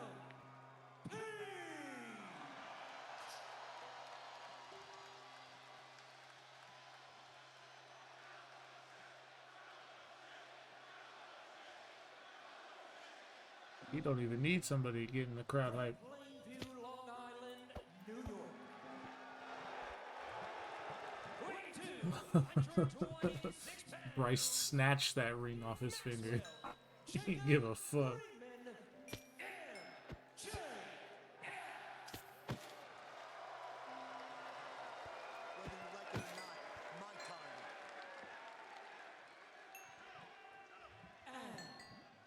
From Huntington Beach, California, weighing 310 pounds, he is an AEW World Trios Champion.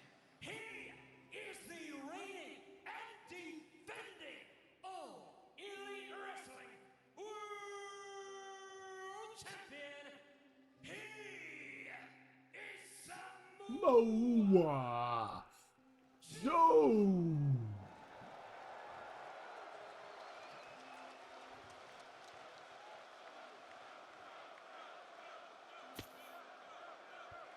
Referee Bryce Remsburg drawing the assignment for tonight's main event.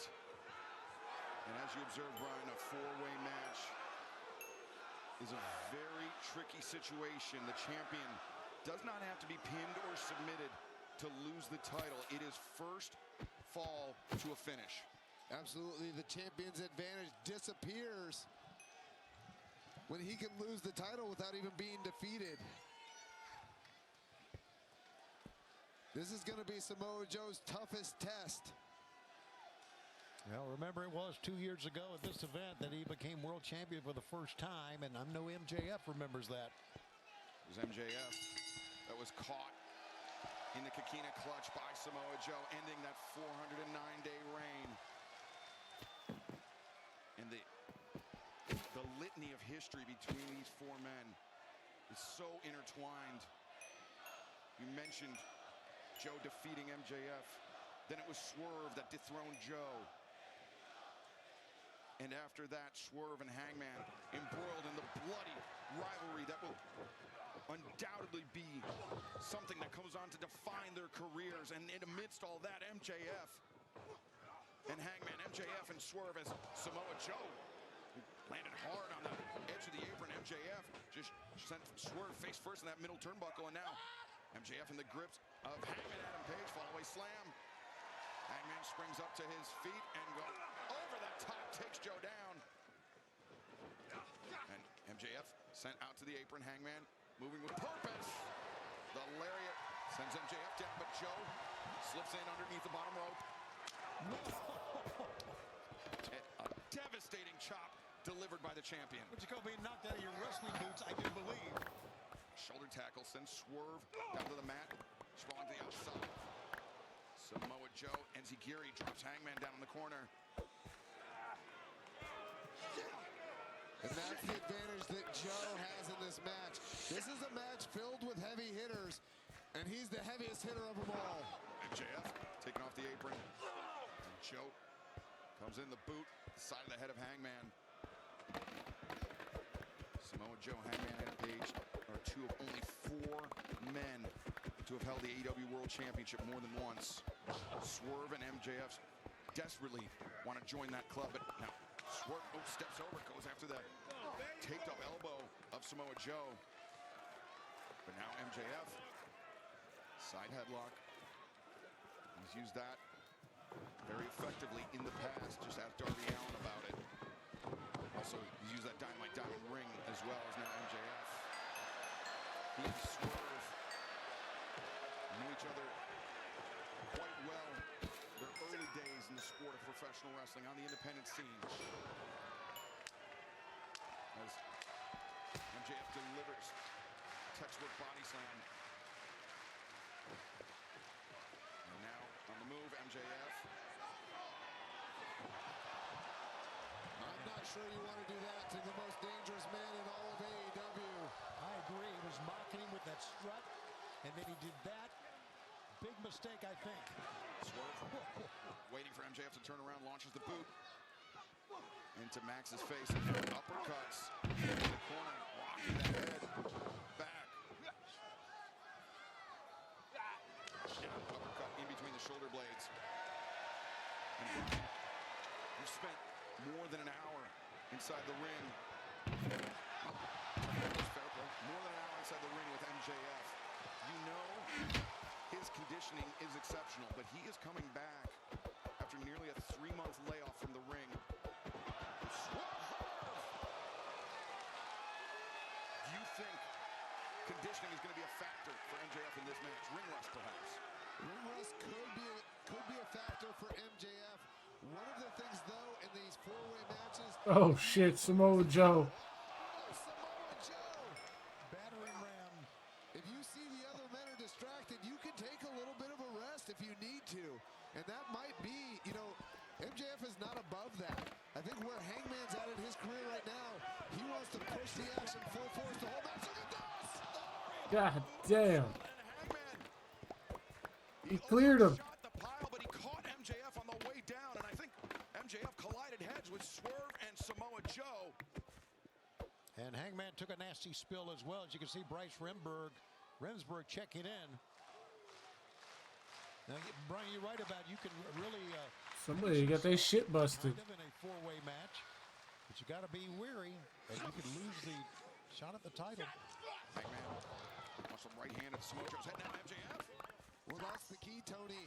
If you choose to take that strategy, you've got to choose a place to rest where you can see what's going on in the ring so that you can break up a pin if you need to. MJF. But I don't expect that from Swerve, and I don't expect that from Hangman. MJF has looked for the heat seeker. Swerve shrugged him off. MJF out to the floor. Here comes Joe. Swerve stomp to the outside. Now here's what happened. Joe's in the ring with Hangman, Adam Page. There you go. Swerve knows he's back in the ring. Ducks underneath the lariat attempt, and Hangman bucks shot off the back of Swerve. And now it's Swerve and Hangman. And listen to the fans, one of the greatest if not the greatest rivalry in AEW. Have you ever seen a more violent rivalry than between these two men? A history written in blood. And now, Hell yeah, let's go. Let's go. battering, pummeling one another. But Hangman behind Swerve. Swerve. Oh, wait a second. Deadeye. No, Swerve avoids. Swerve loops underneath. And Hangman vaults out, finds his feet. Waist lock. Rolls through. O'Connor roll. 2. Back elbow caught Swerve on the way in. And Hangman. Hoists up Swerve. Oh, but Swerve tilts the balance in his favor. No Hangman. Slips free. Swerve. Oh, Deadeye. By Swerve, not Hangman. They know each other so well. Swerve's learned to do the Deadeye. A house call.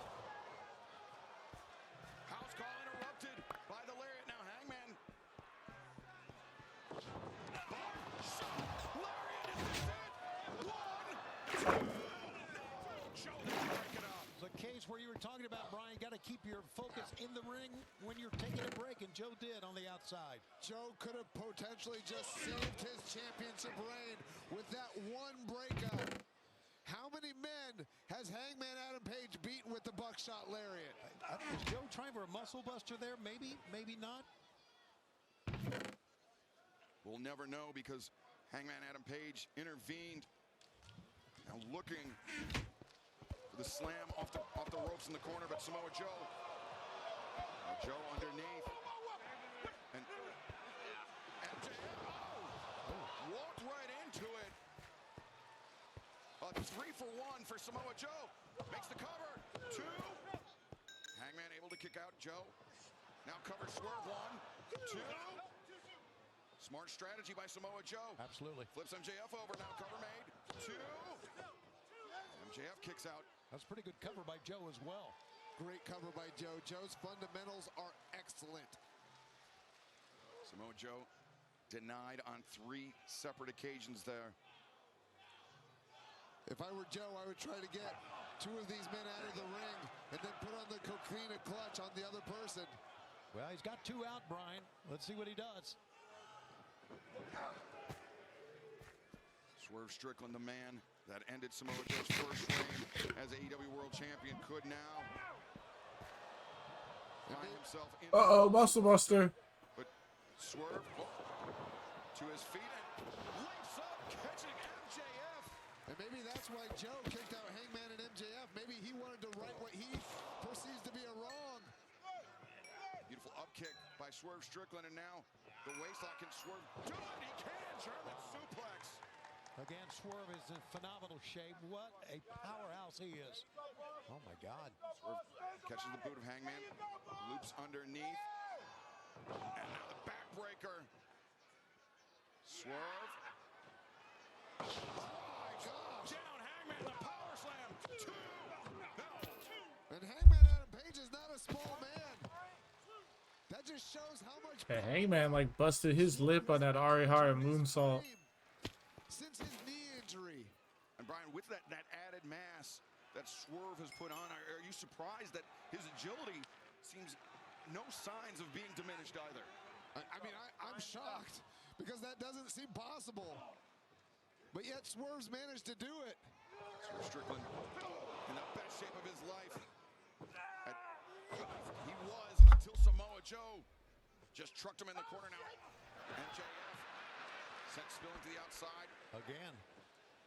Hangman, boot to the Hey, midsection. MJF credit. He been trying. He actually not being a coward on purpose. Angel's wings from Hangman Adam Page. I thought Swerve was going down on the crown of his head. Yeah. Right now, Hangman's going to go for that buckshot. No, he's not. The moonsault wipes out MJF on the floor. Smart strategy. Buckshot swerve, ducks underneath. Popped up.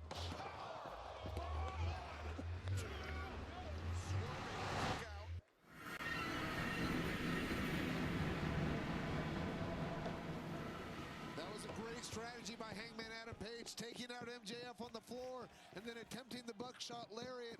Almost got Swerve with that pop-up powerbomb. MJF wiped out on the floor thanks to Hangman having eyes in the back of his head. Or so it would seem. MJF has not had a lot of success in this match. And I attribute that to the three other men. They've been regularly in the ring, regularly competing against the top competition. Maybe that's good for MJF, though, because they're expending energy, and he's been on the outside. But it seems like every time MJF tries to insert himself into the match, he gets taken out. With a boot into the face of Samoa Joe, sending him back down into the corner. Back elbow underneath the jaw of Hangman Adam Page and MJF. Stop. The elbow. Did you see how Hangman's arm buckled? Yes. Another bend. Oh. Kick into Swerve, and now MJF. Water wheel drop. Rolls Swerve through and wrenching him into Samoa Joe. Big offensive flurry is first. But meanwhile, Hangman buckshot avoided by MJF. Bypass sends Hangman to the outside. Now the heat seeker was avoided. But not the cover. MJF launching Hangman in the cover. And now to the salt of the earth. A Fujiwara armbar. MJF. He's got. Oh, wait a second. Kikina clutch. Swerve now in the Kikina clutch. Who's going to tap out first? Now Bryce Swervesburg had his work cut out for him. Momentarily. That was smart of MJF right there. I don't think he fully had the salt of the earth on Hangman Adam Page. And Samoa Joe had that Kikina clutch fully locked in. Yeah, did a great job, Brian. You were right on top of that one. That was a great move by MJF to break up that. Preserving his hopes of becoming AEW World Champion for a second time now. Thinking maybe salt of the earth on Samoa Joe. Yeah, that taped up arm. Now Joe rolls through and now drives MJF into the Kikina clutch. MJF is fading. A flashback to World's End 2 years ago. Perhaps running through the mind of Maxwell Jacob Friedman. And that Kikina clutch is deep. It is in tight, and MJF.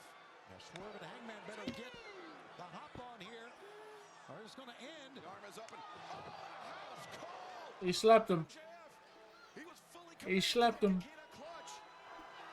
We'll never know if MJF's arm was going to drop for a third time because Swerve intervened. Swerve saved it. What excellent timing by Swerve Strickland.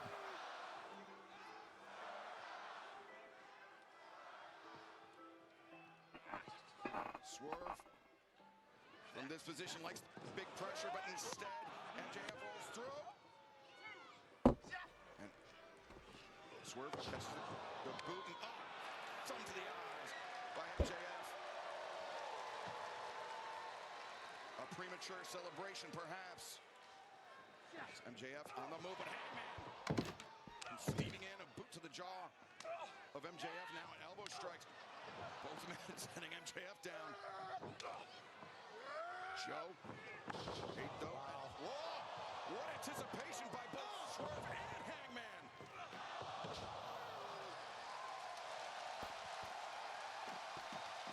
And Fucking damn. rises to their feet. Well, they should. Nah, we're gonna put this in my room. What an effort these athletes have put forth in all these matches tonight. What sets us apart? The struggle for verticality begins. MJF up first. I'm shocked by that, because by getting up first, MJF is drawing the attention of Swerve Strickland. Oh! Maybe that's exactly what he wanted as MJF. Now with Swerve lined up. Oh! Cover made. 2. So closest one yet. Made me think of Adam Cole, the Panama Sunrise. Better than you, baby. And one-time partners and a battle in the very first Wembley Stadium. That's it. 1, 2. No, MJF escapes. Give MJF credit, man. He walked into that one, but he is still alive. Hangman turned his attention from the ring for a moment. I'm not sure what caught his eye, but it allowed Samoa Joe to leap in, but Swerve left with the DDT. And that's the agility you talked about earlier, Tony. Look at this. We've got somebody. Oh, yeah. It's the Ops. Katsuyori Shibata, Powerhouse Hobbs, and Hook. And it's a 4-way match, so Brian, there's no disqualifications. And the Ops picking their moment almost perfectly. This is despicable. I'd hate to see this match end like this. The muscle buster. It's got to be it. Samoa Joe covers. 2. And no! Samoa Joe's a little overconfident. And now look at Hogan on the apron.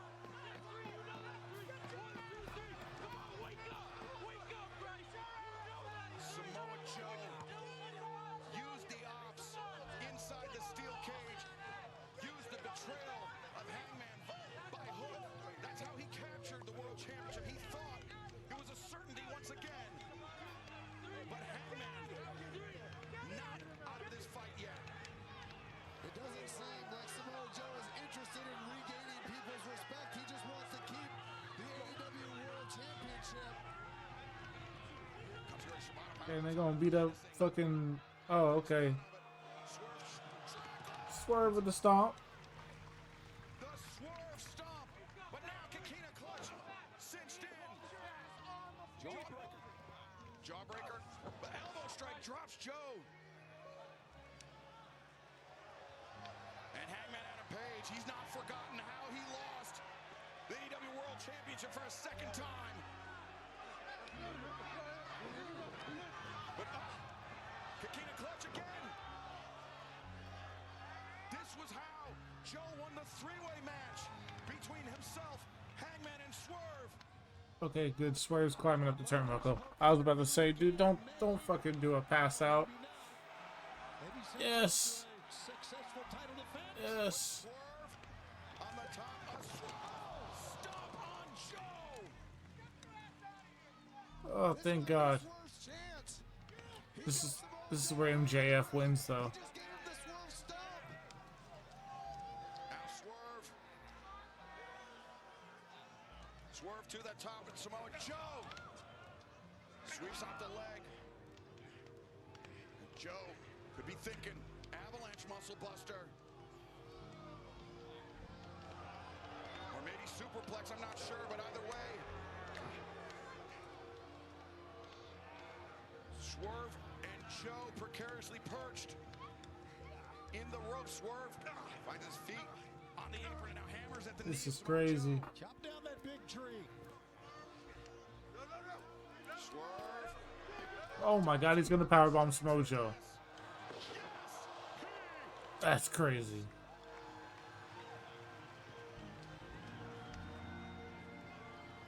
Swerve Strickland to the top. This is where MJF comes in.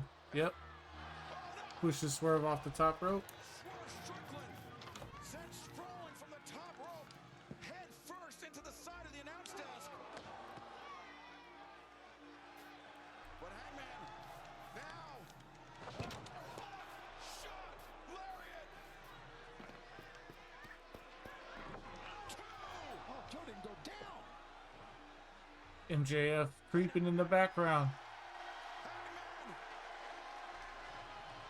Again, a third. No, the low blow. The low blow. And now MJF. Heat seeker. Oh my god, I think Joe landed on his head. MJF wins, baby. I called it. I called it. I called it. I told you. That's my dog. He has my blessing.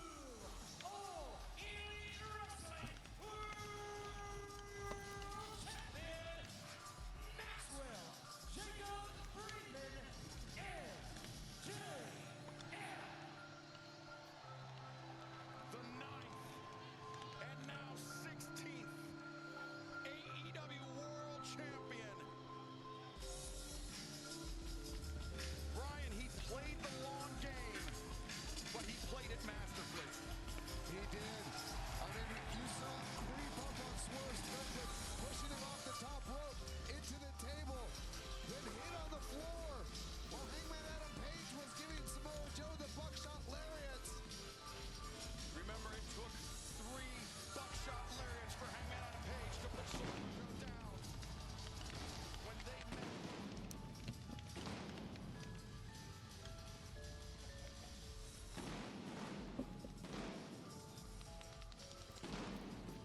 Yeah, how much pyro does he get?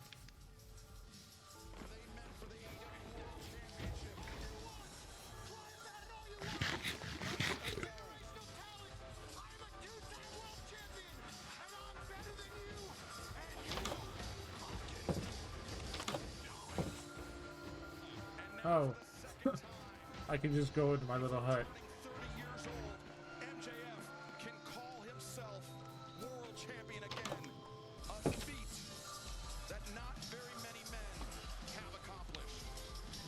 Incredible accomplishment. Yes, it is. The last title reign was over 400 What a days. night. Let's see how long he'll hold on to the title. They're all going to be coming at him. But as I remember that world title reign, we saw how unbearable MJF was for 14 months as AEW World Champion. It's coming straight off. I can't believe we're going to go through that again. Yeah, we are. Tony Khan has exercised the option in MJF's contract. We will hear from the newly crowned AEW World Champion this Wednesday night. Oh, nice. Dynamite New Year's Smash live from Omaha. And 2025 closes out with a bang. Will 2026 be the year of MJF? It is certainly starting that way. He got his Triple B back, baby. That's what I like to see.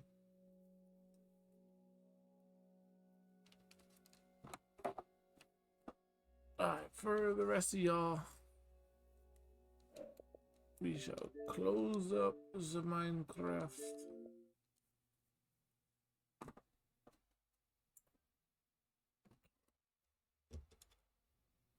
I'm gonna be tired tomorrow. Fucking 11 o'clock pay-per-view. Was that 4 hours? Sheesh. Alright, well, I'll see y'all tomorrow. Like, comment, subscribe, follow to watch it live. MJF is the champ. Goodbye.